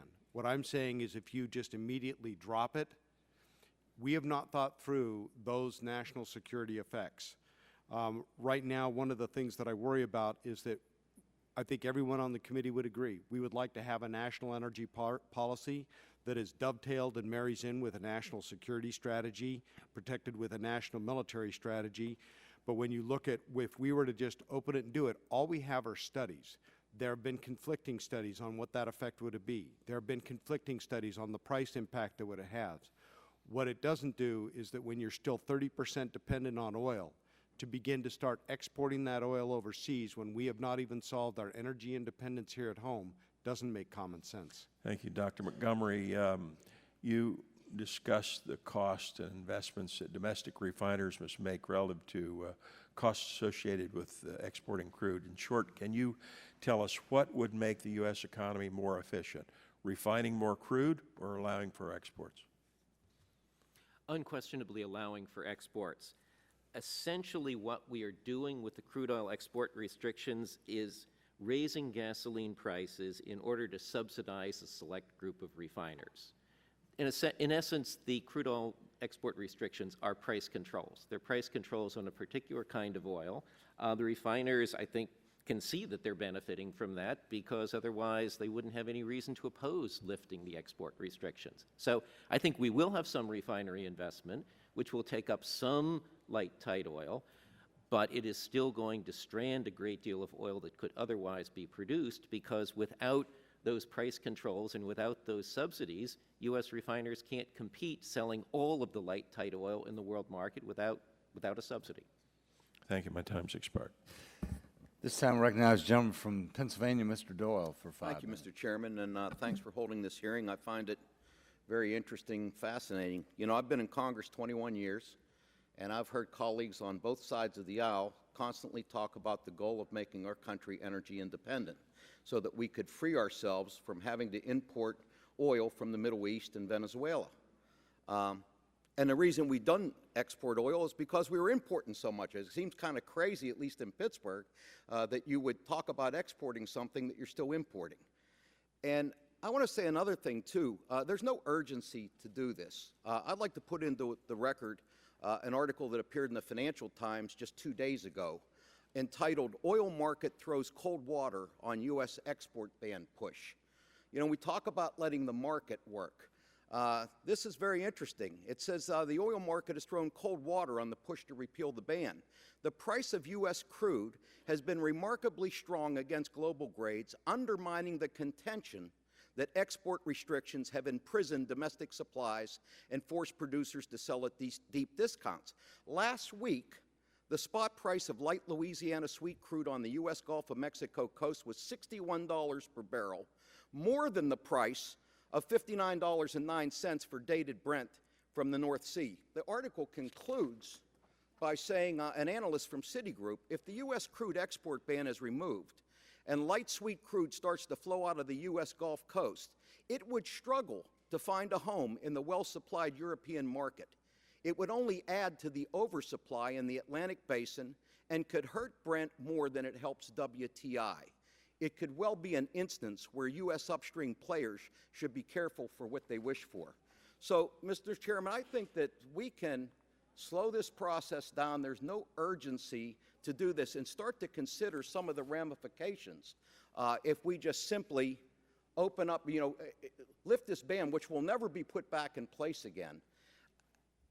I would say to my Pennsylvania colleagues, by the way, to be careful what this does to our refineries in Philadelphia, because it damages them greatly, and a lot of that has to do a little bit with the Jones Act, which I'll get into later.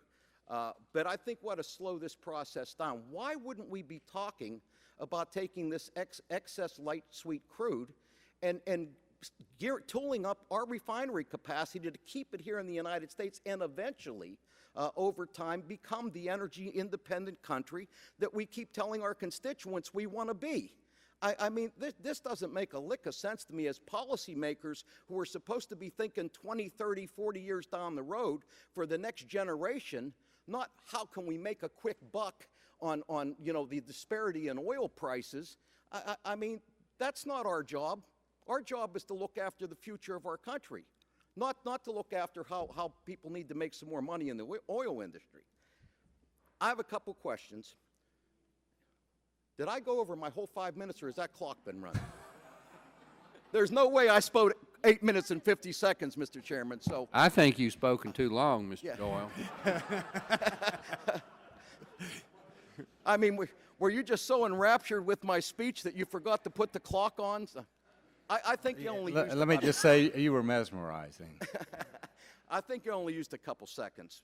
Let me ask the panelists. The Energy Information Administration reference case from the 2014 projects that U.S. tight oil production, which is the type of oil largely responsible for this oil boom, is going to increase in the coming years and peak at about 4.8 million barrels a day in 2021.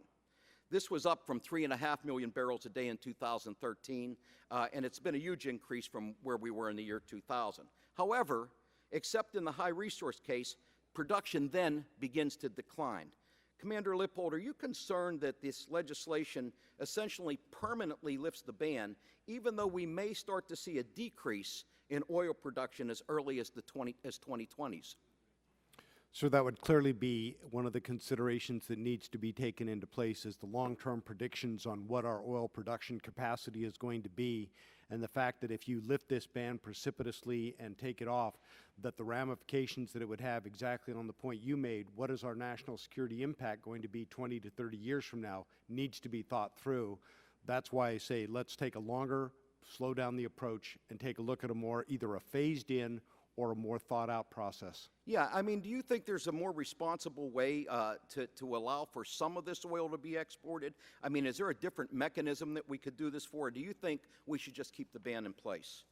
I think one of the great things about our nation is that we in fact have the capacity, that we are developing this oil, that it is going to be out there, and that we're now going to have a greater degree of flexibility of aiming and working toward that energy independent country that we want to be. But I think that we shouldn't lift it immediately. Could it be lifted at some point? Absolutely, yes. Should we lift it at some point? Absolutely. Less regulation is better for the country as a whole. Thank you. You know, we saw changes to refineries in the 1970s to process new types of oil, and I know that some of the refineries in my home state of Pennsylvania have made those structural changes to process the new oil we're benefiting from today. I've read that a large number of refineries will follow suit to benefit from the oil boom. I think many refineries are going to start to make these structural changes in the coming years. Commander Lippold, I'm a strong supporter of Americans working and of organized labor.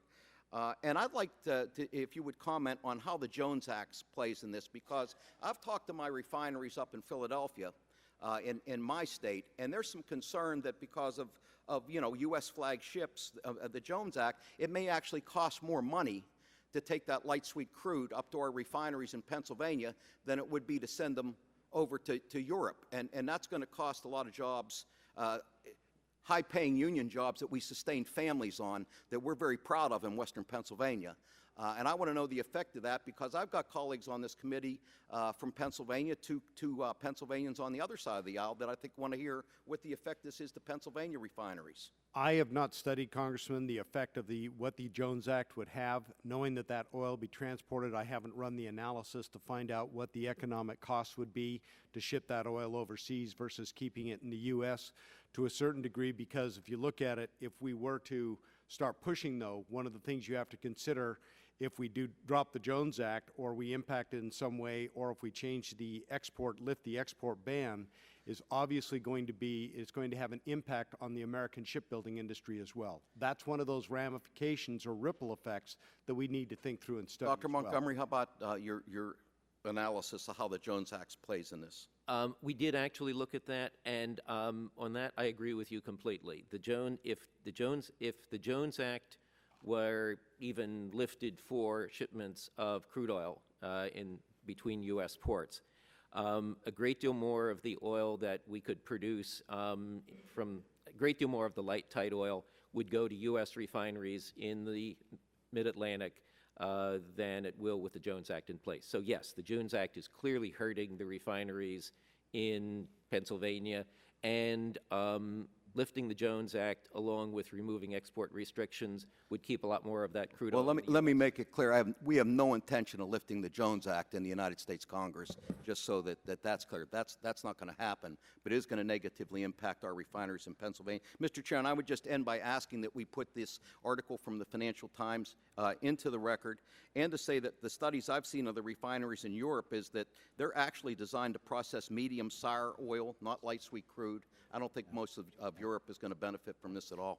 Yeah, we'd like to get a copy of that without objection. I might also say that the record's going to be open for 10 days, and we are also working for an accumulation. There have been so many articles written on this issue, and we're going to enter all of those into the record because we want a full record, and our staff is working with some groups to compile that list of articles now. So thank you. This time I'd like to recognize the gentleman from Ohio, Mr. Latta, for 5 minutes. Well, thank you, Mr. Chairman, and thanks very much for our panel. It's been a very interesting discussion today, and we appreciate your patience for taking our questions and listening to us. But if I could start, Dr. Montgomery, with a couple of questions for you. I just want to just double check some facts here. You know, when we're talking that right now, fortunately the numbers coming down, that we're at about 27% of our oil is being imported in this country. Is that correct? Yes. And I think my quick check here is that that's back to the lowest number that we've been since 1965. And is it correct that we're using about 18.7, 18.9 million barrels of oil a day in the United States? It sounds like the right number. Okay. Yes. Well, we'll assume that's correct. Yes. Okay. And if you take that 27% of the oil that we're importing, another quick number, is it correct that Canada is our largest supplier of imported oil? Yes.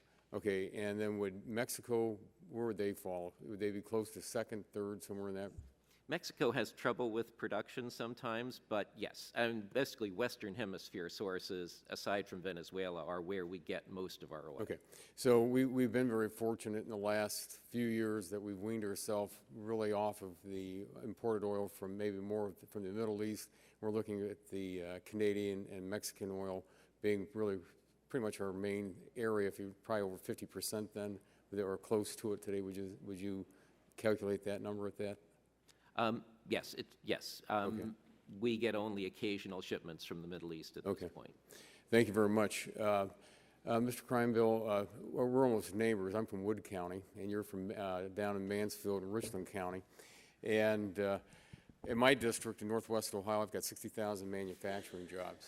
And, we've had a boom in the state of Ohio because of the Utica Shale. And with I don't think that Utica has quite made it into Richland County yet, or they've found the discoveries there yet.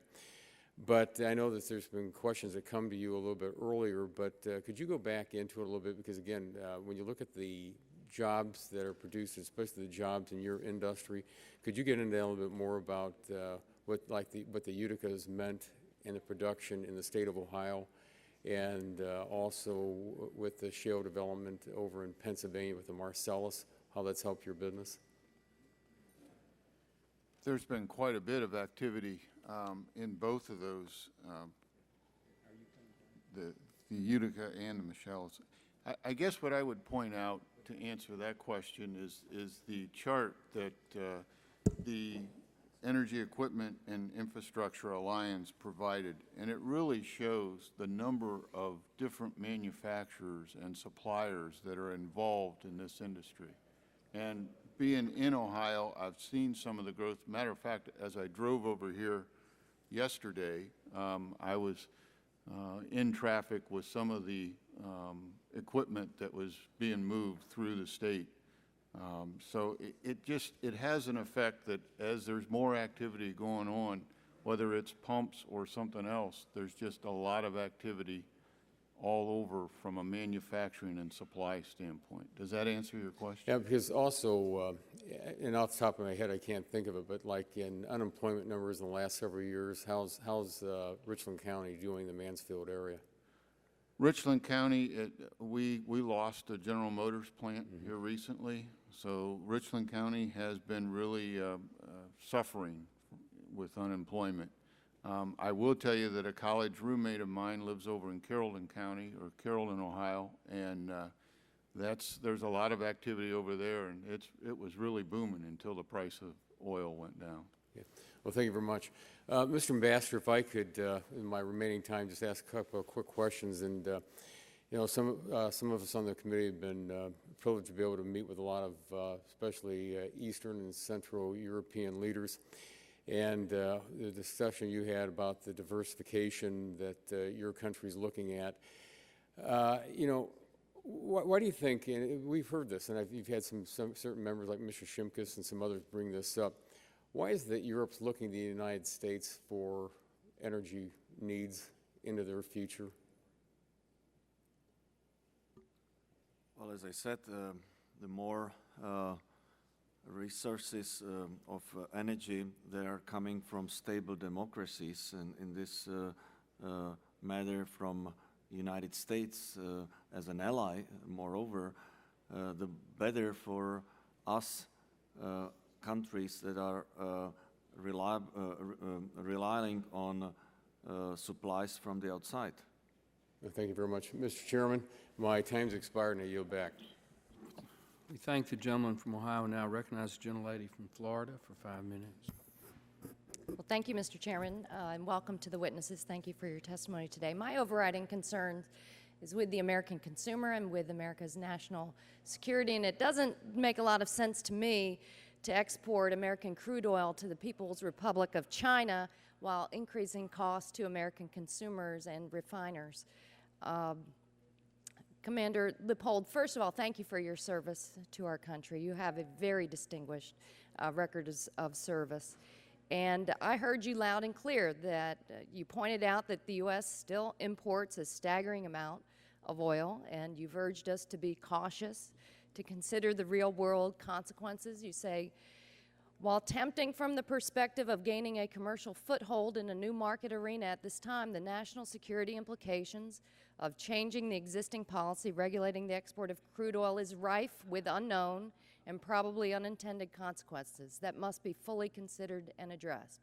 Now, you've spent a lot of your career on international security concerns. Can you talk to us a little bit about what is happening in China, whether it's their increasing cyber security attacks, whether state-sponsored or not, what's going on in the South China Sea, especially their reclamation of islands and lands to seemingly want greater control over the shipping channels. What's happening with China's military strategy?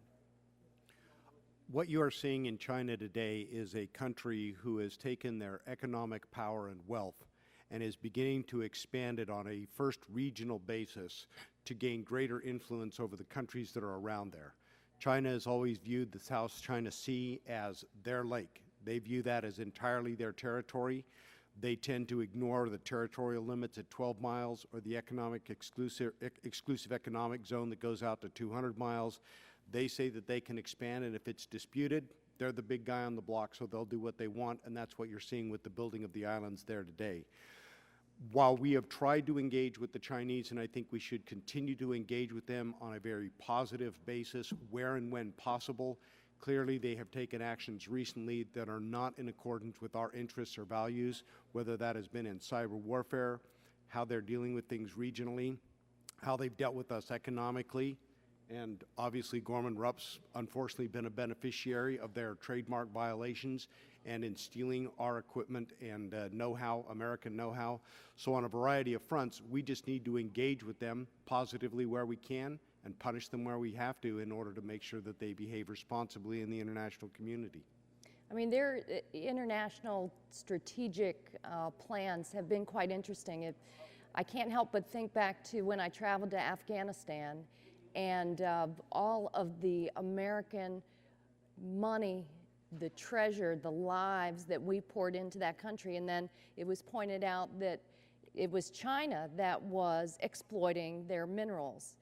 The same is happening all across the globe, where the Chinese reach is just enormous into Africa, into South America. And I don't know why the United States of America would be party to supplying China, the largest importer of petroleum across the globe, why we would help them gain that strategic foothold.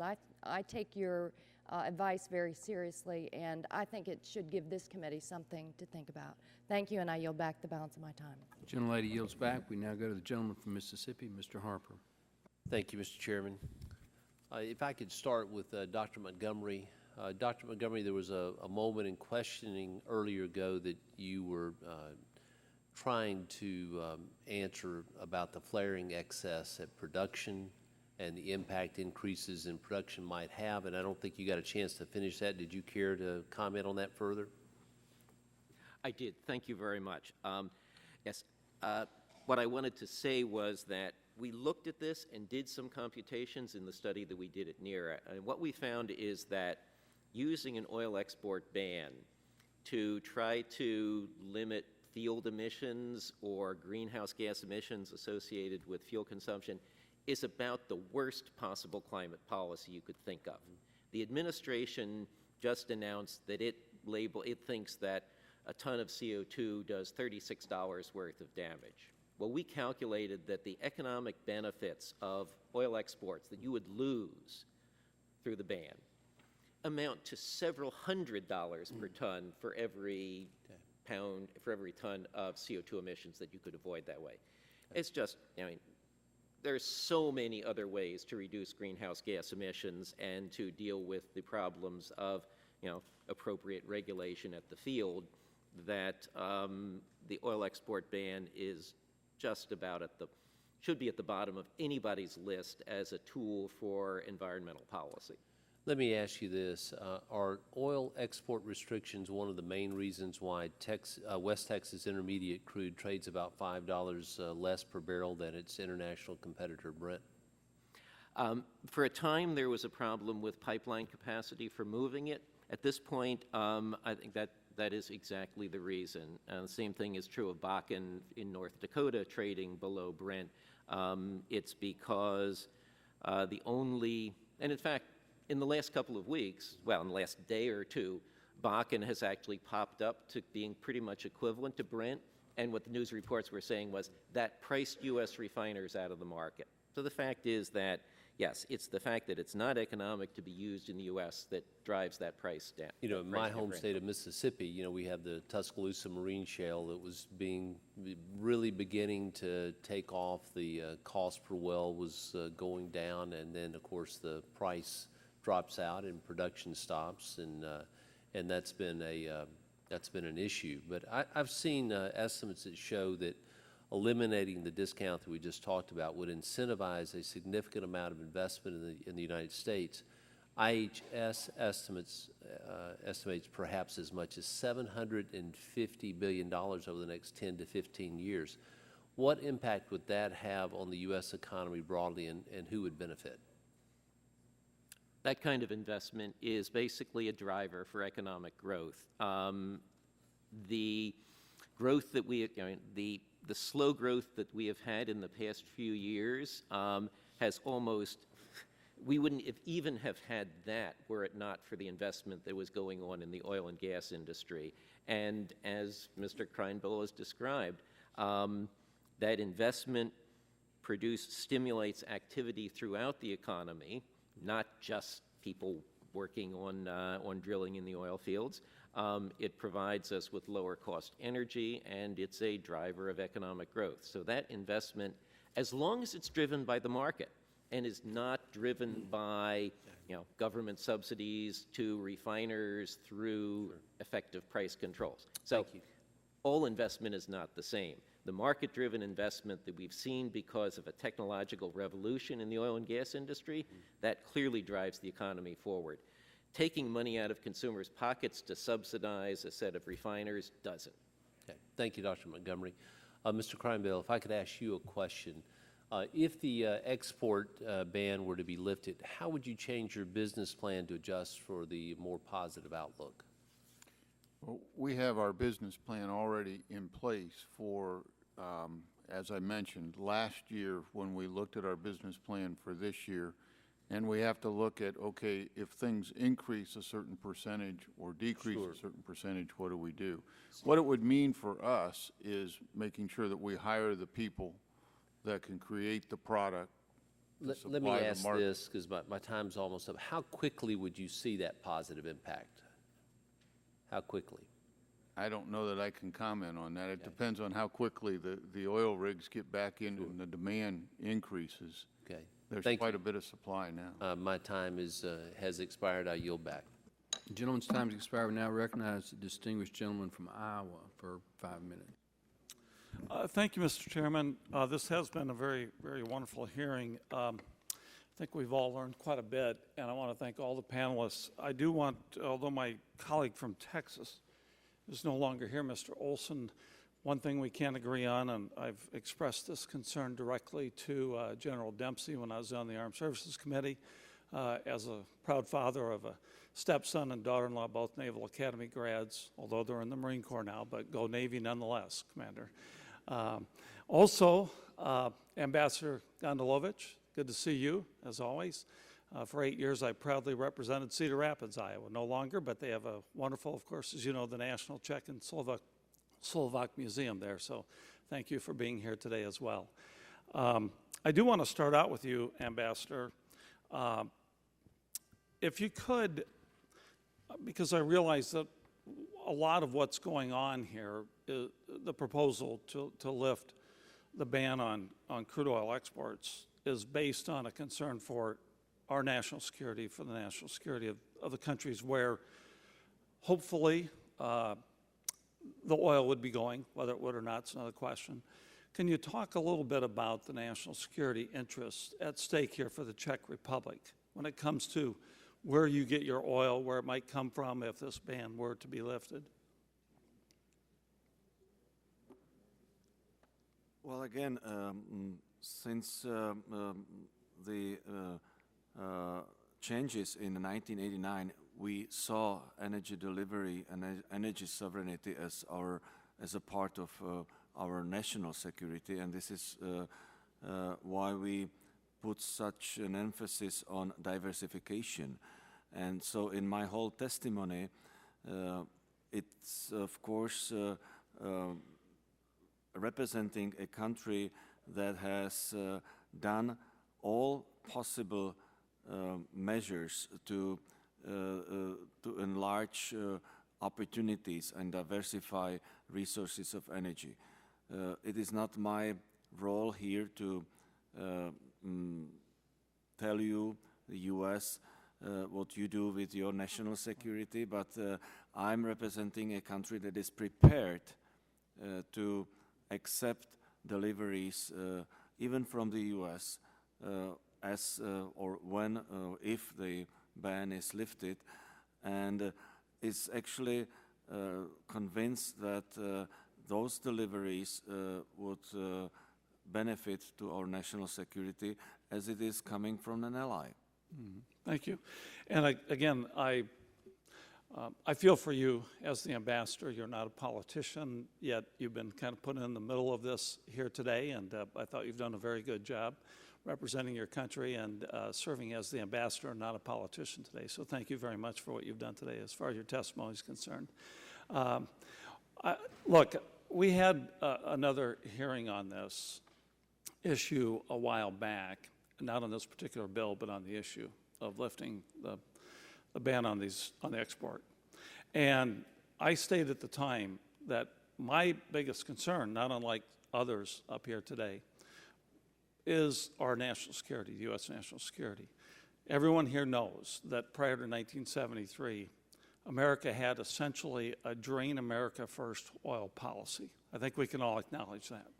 Driven by the Seven Sisters, driven by domestic interests here in the United States, and pursued by Congress and pursued by the various administrations up to that point.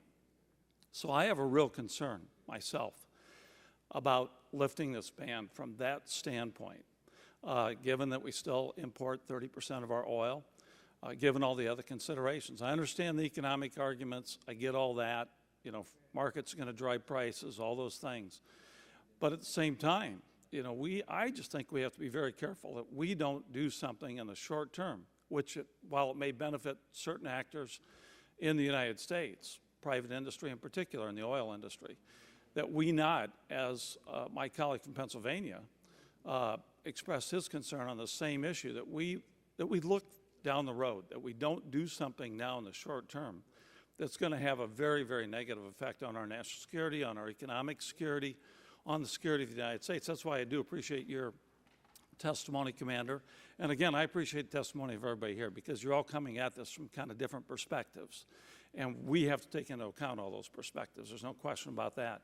But I do have a question as to, and I stated this question when we had this hearing the previous hearing similar to this, is there any guarantee if we lift this ban that the oil is going to go where we might want it to go from our national interest perspective? And Mr. Chair, I see I'm at the end of my time or near the end of my time, so if I don't get to an answer, I would like to request answers in writing from the panelists. Commander? Without objection, Mr. Okay, thank you. Are you yielding back now? If you need me to, I will. Yeah. Well, your time has expired. Okay, I yield back. Thank you, Mr. Chair. Thank you. I'm a little rusty at this, see, but we're only supposed to get 5 minutes. The gentleman from West Virginia is recognized for 5 minutes. Thank you, Mr. Chairman, and thank you for your patience on the panel. But almost 2 hours ago, there was a remark that was made, and I've heard it over the last few years, that if we're going to have exports, we ought to at least tax it or get some kind of a fee on that export. And all I can say is, with all due respect to those that want to tax our exports, that will require a constitutional amendment. Because there's a prohibition under Article 1, Section 9, Paragraph 5 in the Constitution. It says, no tax or duty shall be laid on articles exported from any state. So I just want everyone to understand, as much as some people might want to take advantage, you just can't do that. So some of my questioning is looking for consistency. We seem to be here in Congress often picking winners and losers. I don't like that. And in this consistency, I come from a coal state. We export a lot of coal. Now we're in the process, and actually, if I could stay on coal just for a minute, with this increasing demand for coal around the world, we haven't seen a rise in the price of coal. Coal has been a very stable marketplace to be able to have that product. So I reject some of that notion that if we export it, we're going to see a rise in price, because I haven't seen that with coal. And now we've got the argument that seems to be moving on LNG, that we're finally going to start exporting our natural gas, both for diplomatic purposes and economically. What's the consistency here that if we say it's all right to export coal and natural gas, but government is going to involve here and say we're not going to export oil? Is that consistent? So, Commander, I'm just curious because you seem to be the designated contrarian for this panel. Do you support the export of coal? I think you have to look at it in the total context of energy security and what we're capable of producing and what nations need around the world. Right now, we're still importing 30% of our oil, and until we reach that point, Just on coal, do you support the exporting of coal?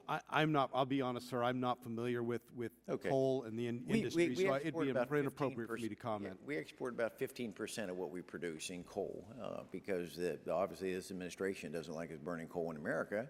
So we found we've got markets overseas to produce that.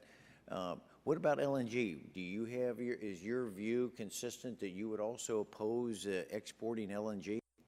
Again, I have not gotten into LNG, although I will look at it, and having studied it to a small degree, when you look at our ability to export and have an immediate impact, especially on the Eastern European countries that are overly dependent on Russian gas, that is a critical national security issue that we are contributing positively toward and should continue to work for, especially as we develop more fields and have that excess capability in our system where we're taking not only of our needs that are being met, but now can give it to other nations as well. I appreciate it. I know we've been running over here long, so I yield back the balance of my time. The gentleman yields back. We now go to Mr. Taka for 5 minutes. Thank you, Mr. Chair. And I would like to see us become less dependent on oil, imported or domestic, but that has not yet been achieved. Until it is, I think we need to proceed cautiously.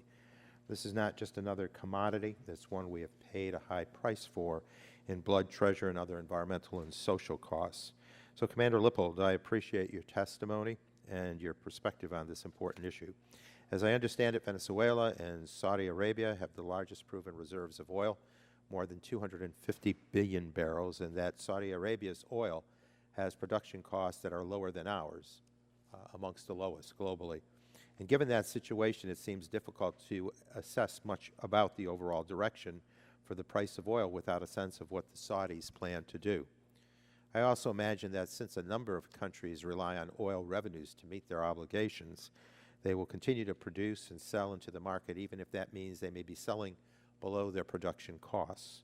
So I don't see how increasing exports of the U.S.-produced crude is going to have much impact on the global price of oil. And given that during that period, the period that our crude oil export ban has been in place, we've seen significant increases and decreases in prices at the pump. I doubt consumers will see a net benefit from lifting the export ban.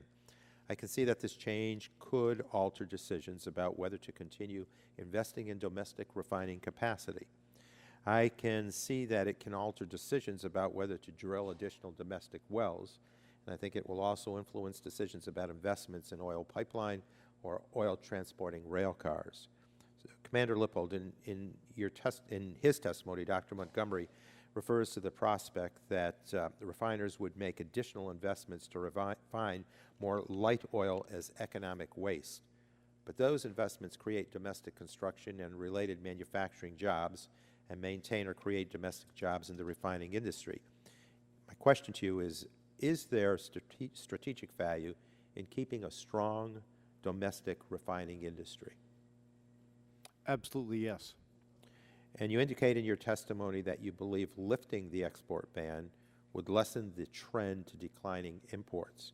Would you expand upon that a bit? If you look at, if we were to increase the capacity of the refiners here in the United States, while they have some excess capacity right now to take in the light tight oil that is being produced here in the United States, if we create the conditions and they expand that capacity, going from the heavy sour to the light sweet, that is going to give us an ability to refine it here in the United States, which is going to lessen the dependence on oil that we have to import in order to meet U.S. domestic needs. Thank you. And if drilling slows down, we may reduce the immediate benefits to some in the oil sector, but it may give us a chance to catch up on other things we need to do to better adapt to the new production areas. For example, in the areas of transportation and pipeline safety, the oil isn't going anywhere. If it's still in the ground, it's still available for our use. In a sense, it maintains another form of strategic reserve. Would you agree with that? I would agree to that with a caveat, and that is, while it may be there, just as with any industry, you are now asking industries like Gorman-Rupp to be able to keep a capacity available so that if we decided we needed to exercise use of that strategic reserve, that they could immediately tool up and be able to expand it.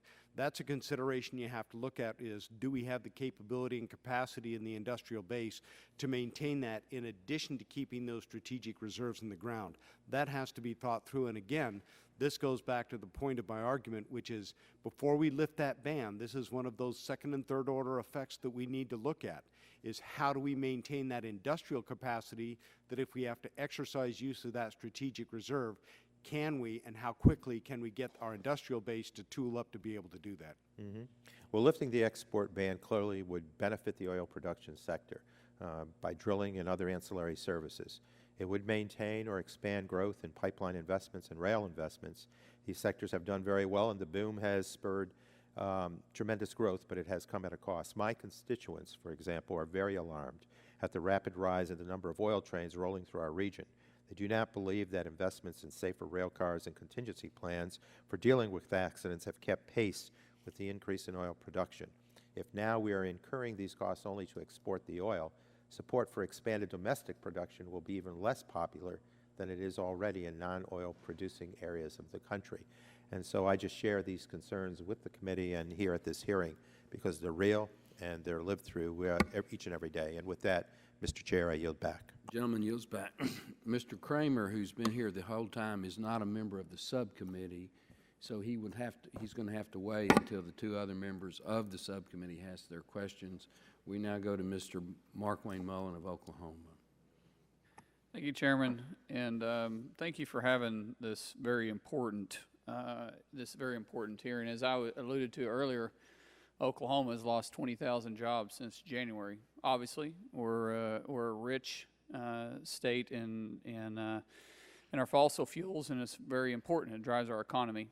And to have this conversation, to me, as a business owner, I'm just sitting there scratching my head. And Commander, I hear what you're saying, and I understand your point of view. But strategically speaking, when we start talking about our allies, I mean, we're forcing South Korea right now, who we're still heavily invested in, to buy oil from countries that aren't exactly friendly to us right now.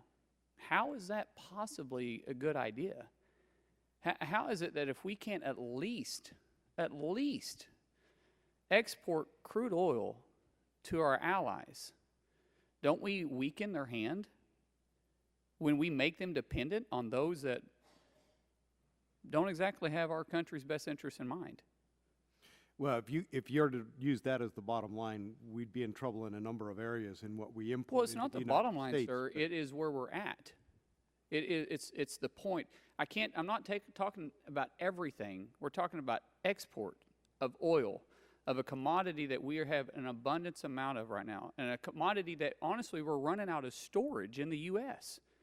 We're at record level storages, and we're holding on to it.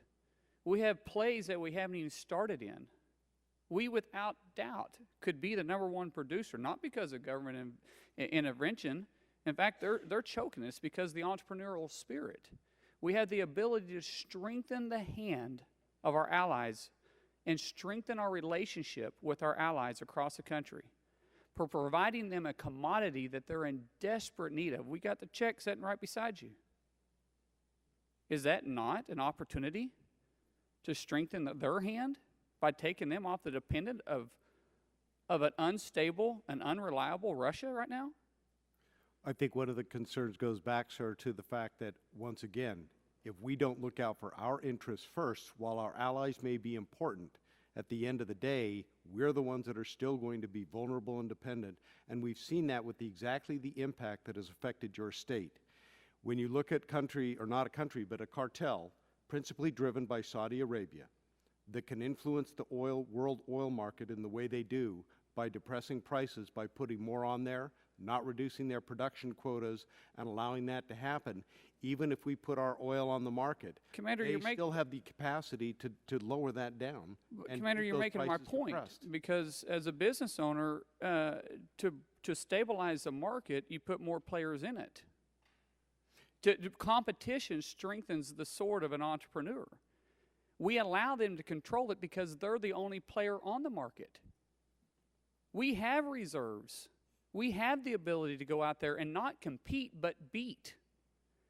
You're talking about our economy and our security of our nation? Unemployment brings insecurity. Security is when we have a strong financial stability inside our country. We've lost 20,000 jobs, and yet we have it underneath our feet, and we can't get it because we don't have a place to take it to. We're putting it in storage, as I alluded to earlier. We put it in storage, which we're running out of storage capacity. It is absolutely crazy to think that we limit the ability of entrepreneurs. That's the only thing driving our economy at the so-called recovery we're having. We're limiting their ability. We're not talking about the 70s anymore. We're not talking about running rogue on stuff that depleting our oil. The technology has changed. The world has changed. And the world is in desperate need of another player in the world market, so we're not held by the cartel of the Middle East. Right now, our refineries, 30% of our refineries in the U.S. is owned by foreign entities. And they can bring their oil to us. They can buy our refineries. They can refine their oil. They have a place to bring it to. And yet we limit ourselves. From a strategic point of view, sir, I find it very hard to buy into your argument when we're not able to shore up our own allies at this time, at this critical time. We have an opportunity to become a world leader. All we have to do is loosen the rope just a little. Thank you for being here, and I yield back. We thank the gentleman. I apologize to Mr. Johnson. I thought Mr. Mullen was here before you, so I erroneously allowed him to go first. But we now recognize the distinguished gentleman, the great state of Ohio, and a catcher on the congressional baseball team. Go Bucks. Who got no playing time this last game, by the way. We can talk about that later. Obviously, a managerial mistake. Thank you, Mr. Chairman. I appreciate the time. I want to take just a minute to talk about the incredible journey these past few years have meant for the folks I represent in eastern and southeastern Ohio, where the vast majority of the exploration and production of shale development have been occurring in the state. Thanks largely to the oil and gas industry, unemployment in shale counties has fallen some 66% since 2010. Counties in my district, which have historically seen higher unemployment rates than both the state or the national average, are now driving down the state's overall unemployment rate. But certain challenges are now coming into play, challenges that have recently caused about 1,000 rigs to be laid down across the U.S., resulting in an estimated 150,000 layoffs. That said, we have an opportunity to address these challenges, and I believe it starts by looking at our outdated energy policies, many of which were crafted when America's energy resources were considered scarce. That is why legislation like the LNG Permitting Certainty and Transparency Act that passed the House back in January, which helps America harness our natural energy abundance by requiring DOE by law to act on pending LNG export applications in a timely fashion, is so very much needed and important. This legislation would stop Washington from further delaying job creation at home and will help positively influence global politics abroad. And after much thought, I believe the current crude oil export restrictions are also standing in the way of real economic and geopolitical benefits. As you all well know, GAO recently testified that removing these restrictions could increase domestic production to an additional 130,000 to 3.3 million barrels per day from 2015 to 2025, while decreasing consumer fuel prices. Lifting the ban would also create American jobs, and like the LNG Permitting Certainty and Transparency Act, it would strengthen America's geopolitical hand globally. So while I understand that lifting these restrictions will cause some bumps in the road, it's hard to ignore the numbers contained in the GAO's report along with other recent reports. And I think if we go about this the right way, we can smooth out those bumps in the road so that everybody in America wins and we take our rightful place as the world's leader in energy exports. And so with that, Mr. Barton, even though you didn't play me in the game, I'm going to forgive you for that. I'd be happy to lend my name to H.R. 702. Well, thank you. To support your We'll bill. have to rectify my managerial mistake. All right, we'll work on that. We'll work on that next year. All right. I'll be back. Now on to a few questions. Mr. Craneville, in your testimony, and I know you've got a business in Mansfield, right? Yes. And you've got a friend who owns a business, I think, in Carroll County as well.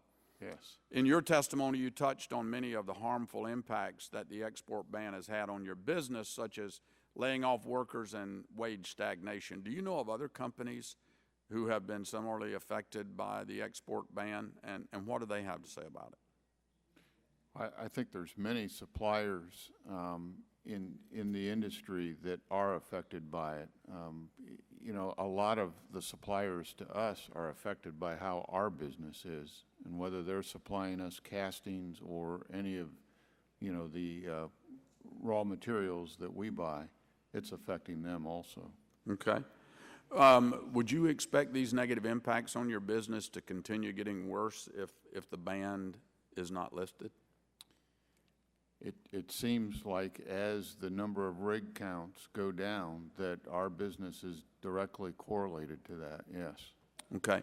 Well, to the extent that you can, and I understand it may be hard to quantify, can you give us some idea to what extent the export ban has hurt your business, your ability to expand and invest? I think if we lifted the ban, we'd create the marketplace for then, you know, the economy to pick up and generate business and the need for supplying that market with our equipment and equipment like ours. Okay, so basically your sales would go up, you think, as the market expands, that kind of Yes, thing. and again, it's correlated to, our sales are very much correlated to the number of rigs and the activity out there. Okay. All right, well, thank you very much, gentlemen, and Mr. Chairman, I yield back. We thank the gentleman from Ohio. We're now going to turn to the gentleman from New York City, the Big Apple, the late arriving, but always welcome, Mr. Engel. 5 minutes. Thank you very much, Mr. Chairman, and thank you for always being concerned with this important issue. So I want to thank the Chairman, Ranking Member, for holding this important hearing on the current ban against crude oil exports.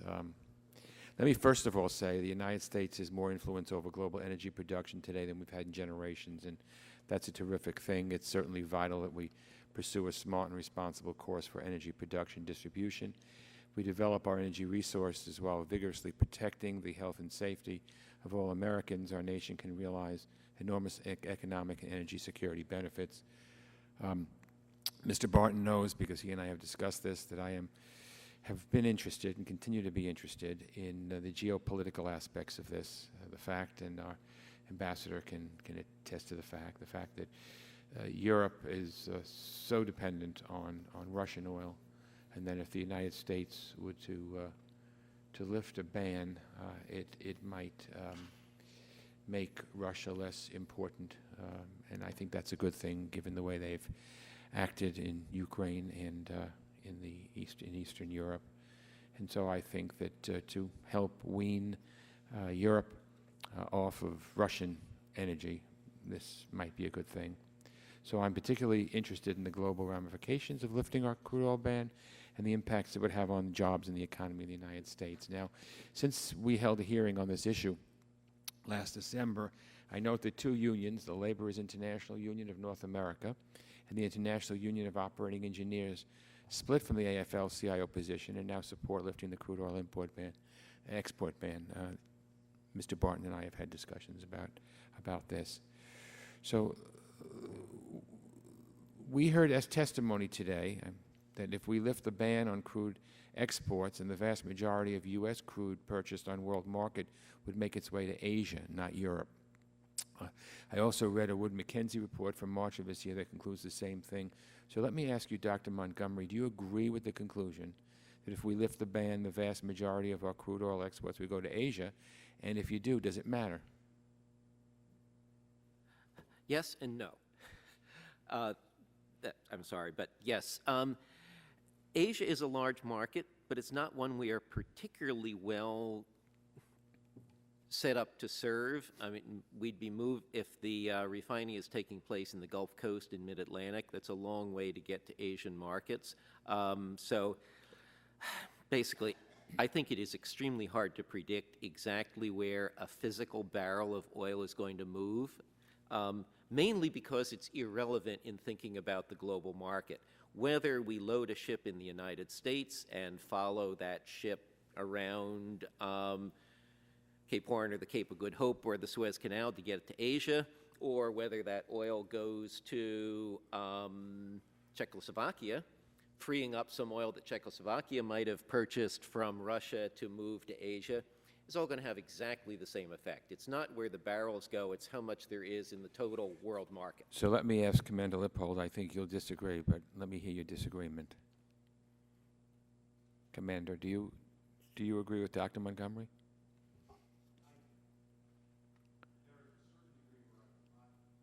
You got to put your microphone on.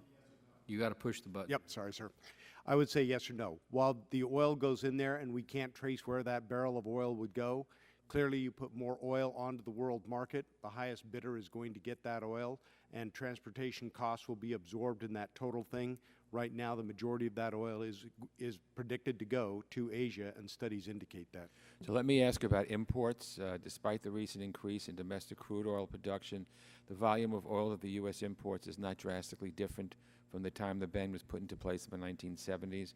The U.S. Information Administration, according to them, imports in 2014 totaled more than 2.6 billion barrels, or around 30% of supply. So testimony today, we've heard that lifting the crude oil export ban would result in a greater reliance on imports than would otherwise have taken place. So I'd like to ask Dr. Montgomery and Commander Lippold, do you agree? Dr. Montgomery? No, I do not believe that. I do not believe that lifting the export ban would lead to an increase in imports. It would I look at net imports. The additional production that we would be exporting will be far larger than any conceivable increase we might have in refined product imports. So on balance, we are going to reduce our import position is going to improve if we export the crude oil. Commander? I believe that if you're going to start exporting and you're still importing 30%, that fact isn't changing. It still affects our national security in a negative way because we're not achieving that goal of energy independence. And Ambassador, may I ask you one quick question? Do you agree with my premise that if the United States exported more oil, it would help to wean Europe off of Russian energy? Congressman, I cannot assure you that in the Czech Republic, refineries would start buying American crude oil once you possibly lift the ban, but the mere possibility that there is an alternative from the deliveries from East would definitely strengthen our security, and not only the Czech Republic, but the entire Europe. I know other countries agree with you and the Czech Republic about these things. Mr. Barton, we'll continue to have conversation. Thank you. We appreciate your testimony and your attendance. Last but not least, the long-suffering gentleman from North Dakota, Mr. Kramer, is recognized for 5 minutes. Thank you, Mr. Chairman, and thank you for introducing the bill, and thanks to all of you for your patience, because you've been here and you haven't even left, and I've been able to go up and get out a couple times. I want to hone in on this issue of the impact of a free market on everybody, because we sort of pick where we want to pick and pick situations. I mean, one of the examples, Commander, you've referenced Asia a number of times. It might surprise people to know that in 2013, the United States exported nearly 50 million barrels of refined petroleum products to China. I don't find that offensive any more than I would find selling oil to China offensive.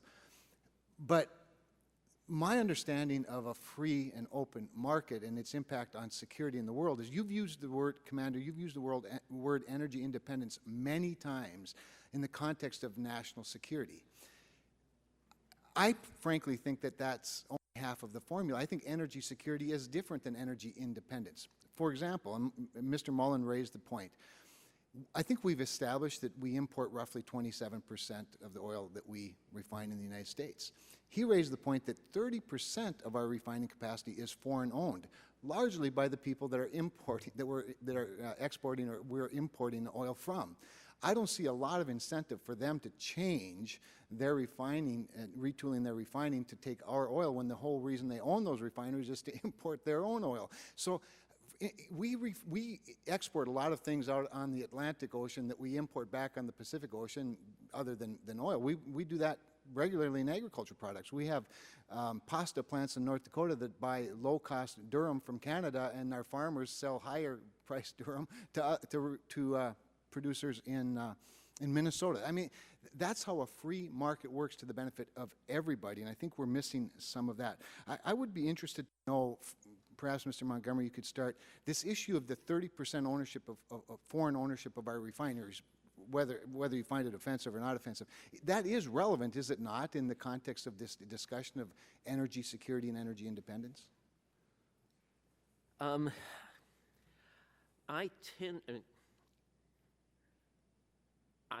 To me, the importance of that is that those foreign owners are actually benefiting economically from having access to the U.S. market and are richer than they would be. And I think that if our enemies are poorer, that's better for the United States. But those assets are still in the United States. The fact that they might be owned by Lukoil or by Venezuela doesn't make them not available to us should there be a national emergency, or if we went to war with Venezuela. It wouldn't change the operation of their refineries if we had to take them over. And I would agree. I don't mean to imply that I'm offended by it. I'm not offended by it, but in the context of this discussion. Anybody else on that topic, including you, Commander, since I'm sort of jabbing you a little bit on the issue? Well, yes, thank you. And it goes actually to the heart of what I have talked about, which is when you look at energy independence and we look at developing as part of a national security strategy and having an energy policy, when you look at those refineries and 30% being owned by foreign interests, when you look at 30% of our oil, or 27, being imported into the United States, if you want to look at it at a free market perspective, we don't have a free market. There are always going to be a certain degree of regulations on what we control goes where, to whom, and under what conditions. That's part of what government's function is, to ensure that there is a certain degree of level playing field, not only internally to the U.S., but externally to the United States. So I would look at it, and I wouldn't necessarily be concerned about that 30% ownership and what they're doing. It's what is going to be available and what conditions are we creating for our people in the United States to perhaps push that 30% out and create those jobs for the U.S.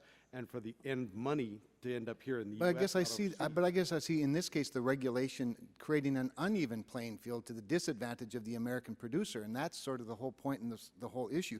I want to ask, Mr. Ambassador, you've said a couple of times or referenced this. I want to ask it in a real specific question. Do you believe, representing just your country, that the world would be safer if the United States was a force or a player in the global marketplace, being the stable, reliable provider of crude oil? Yes, I do believe that, and I have tried to prove that in my testimony. You've done very well. Let me ask quickly, Commander, since I have a couple seconds, do you think that displacing heavy sour crude from Venezuela with heavy sour crude from Alberta, Canada, would be better and more in the national interest than would make us safer? If importing it from Canada rather than Venezuela? I think anytime we're taking something not from Venezuela, it's for our best interests. Thank you. I appreciate your support for the Keystone Pipeline. Good. With that, I yield back, Mr. Chairman. Gentleman's time has expired. That's all the members No other members present to ask questions. We'll keep the record open for the requisite number of days. Mr. Chairman, if you would, Mr. Chairman, before Gentleman we from Illinois. conclude the questioning, I do have a question. Well, then we'll recognize you. One final question, because I'm interested in Commander Lippo's reference in his written statement, where he said that Nigeria and the impact that lifting the ban would have on the Nigerian government and its fight against extremists. This impact on Nigeria, can you be more explicit about that? That is of concern to me. Yes. What you're referring to is the fact that Nigeria produces, along with Azerbaijan, the same type of light sweet crude that we do. If the export ban is lifted, one of the second-order effects you will have is you're now introducing a larger quantity of that oil onto the world market that is going to affect their market share, potentially depressing prices. Clearly, Nigeria being as overly dependent upon oil to support their economy, it is going to have a ripple effect. If the price goes down, they're not going to be able to maintain the type of economy that they need to keep their nation functioning. They're clearly faced with a clear and present danger with the terrorist group Boko Haram. They would take advantage of potential economic instability to try and destabilize, if not topple, that government, which would have ramifications. And this, again, sir, goes back to the core of my argument. This is one of those second and third order effects. Before we precipitously just lift the ban and move forward, it has to be thought through. A point that was made a few minutes ago was that, let's lift the ban and we'll deal with the bumps in the road. I, too many times in my military career, lived through the consequences of that happening with national leadership making those kinds of decisions. We need to be reactive, not reactive, but instead plan ahead for what we're going to do. If we think through what the ban's going to do, there hopefully will come a day where we can lift it and do that. But today is not the day because we have not thought through those effects. Do you have a counter to that argument? And Mr. Chairman, I want to thank you so much for your liberalism. Be careful how you use that word. But we'll let Dr. Montgomery answer your question. Thank you, Mr. Rush. Two brief comments. One, to paraphrase, no economic plan survives contact with the market. And this notion that we can plan out all the consequences of a change in policy, I think, is a fantasy. What we have to do is look at the basic principles of free trade and the way in which the market will work, and the way in which our ability to buy and sell goods internationally has benefited the economy for hundreds of years. As far as Nigeria goes, again, there are unintended consequences in every direction. We have frequently analyzed the consequences of lower world oil prices on different regions of the world. The fact is, most countries in Africa are oil importers rather than oil exporters. They're the poorest countries in the world. Anything that we do to reduce the world price of oil is going to benefit those poorest countries in the world because they need it and they will pay less for it if we put more oil in the market and make it cheaper. Thank you. I am so tempted, using the power of the chair, which I currently have, to say that a quorum is present, ask unanimous consent to move the bill as is, call for the ayes have it, and the bill is reported out. But that would not be proper form. It sure wouldn't be, Mr. Chairman. I won't do that. I do want to, first, I have some business.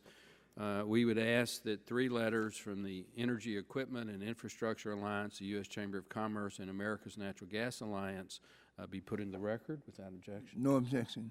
Okay. I would also ask to thank our panelists. And before we close this hearing, just put a little bit more context on this. We've had a good discussion today. We talked a lot about exports and imports. I want to put some information in the record from the Energy Information Agency. And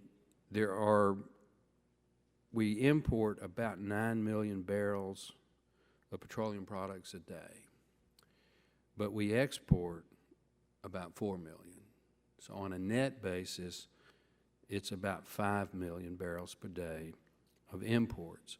Of those 5 million barrels, about 3.5 million come from Canada and Mexico, who are geographically adjacent to the United States. In fact, Canada is the number one source of our oil imports. Number two, Saudi Arabia, which is a little over 1 million barrels a day. Last year, U.S. production increased over 1 million barrels a day. And if we were to repeal the ban on crude oil exports, now this is an opinion, this is not a fact, I believe that we could easily increase domestic production another 1 million to 2 million barrels a day in the next year or 2 years. So if you really think about it, we do have the ability to move from a time in the 1970s when we had to import oil from overseas. We've been as high as 74% of our oil coming from overseas. We now have the capability that the only oil we import is not by necessity, but because of economic availability. That is a real possibility. That's not fantasy. And removing the ban on crude oil exports puts the market in play. I don't discount what Commander Leipold has said, but I do believe if you let markets operate and let the world's largest producer, which is the United States of America, let our producers have the choice to sell domestically to domestic refiners or to sell on the world market, they're going to produce more. And if they produce more, there's going to be more competition, there's going to be more stability, there's going to be less reliance on unstable sources or sources that are in unstable parts of the region. So we talk about imports, and the commander's facts are correct. But if you look at it from a net import basis and give the capability of our domestic producers to produce, we, for all intents and purposes, have the capability to be energy independent in the real near term, and I think that's important in the debate. Chairman Whitfield has asked me to indicate, and so has Chairman Upton, that this is an issue that is got a real chance to be marked up. No decisions have been made yet, obviously, but it is something that's under active consideration. With that, again, I want to thank the panelists, and this hearing is adjourned.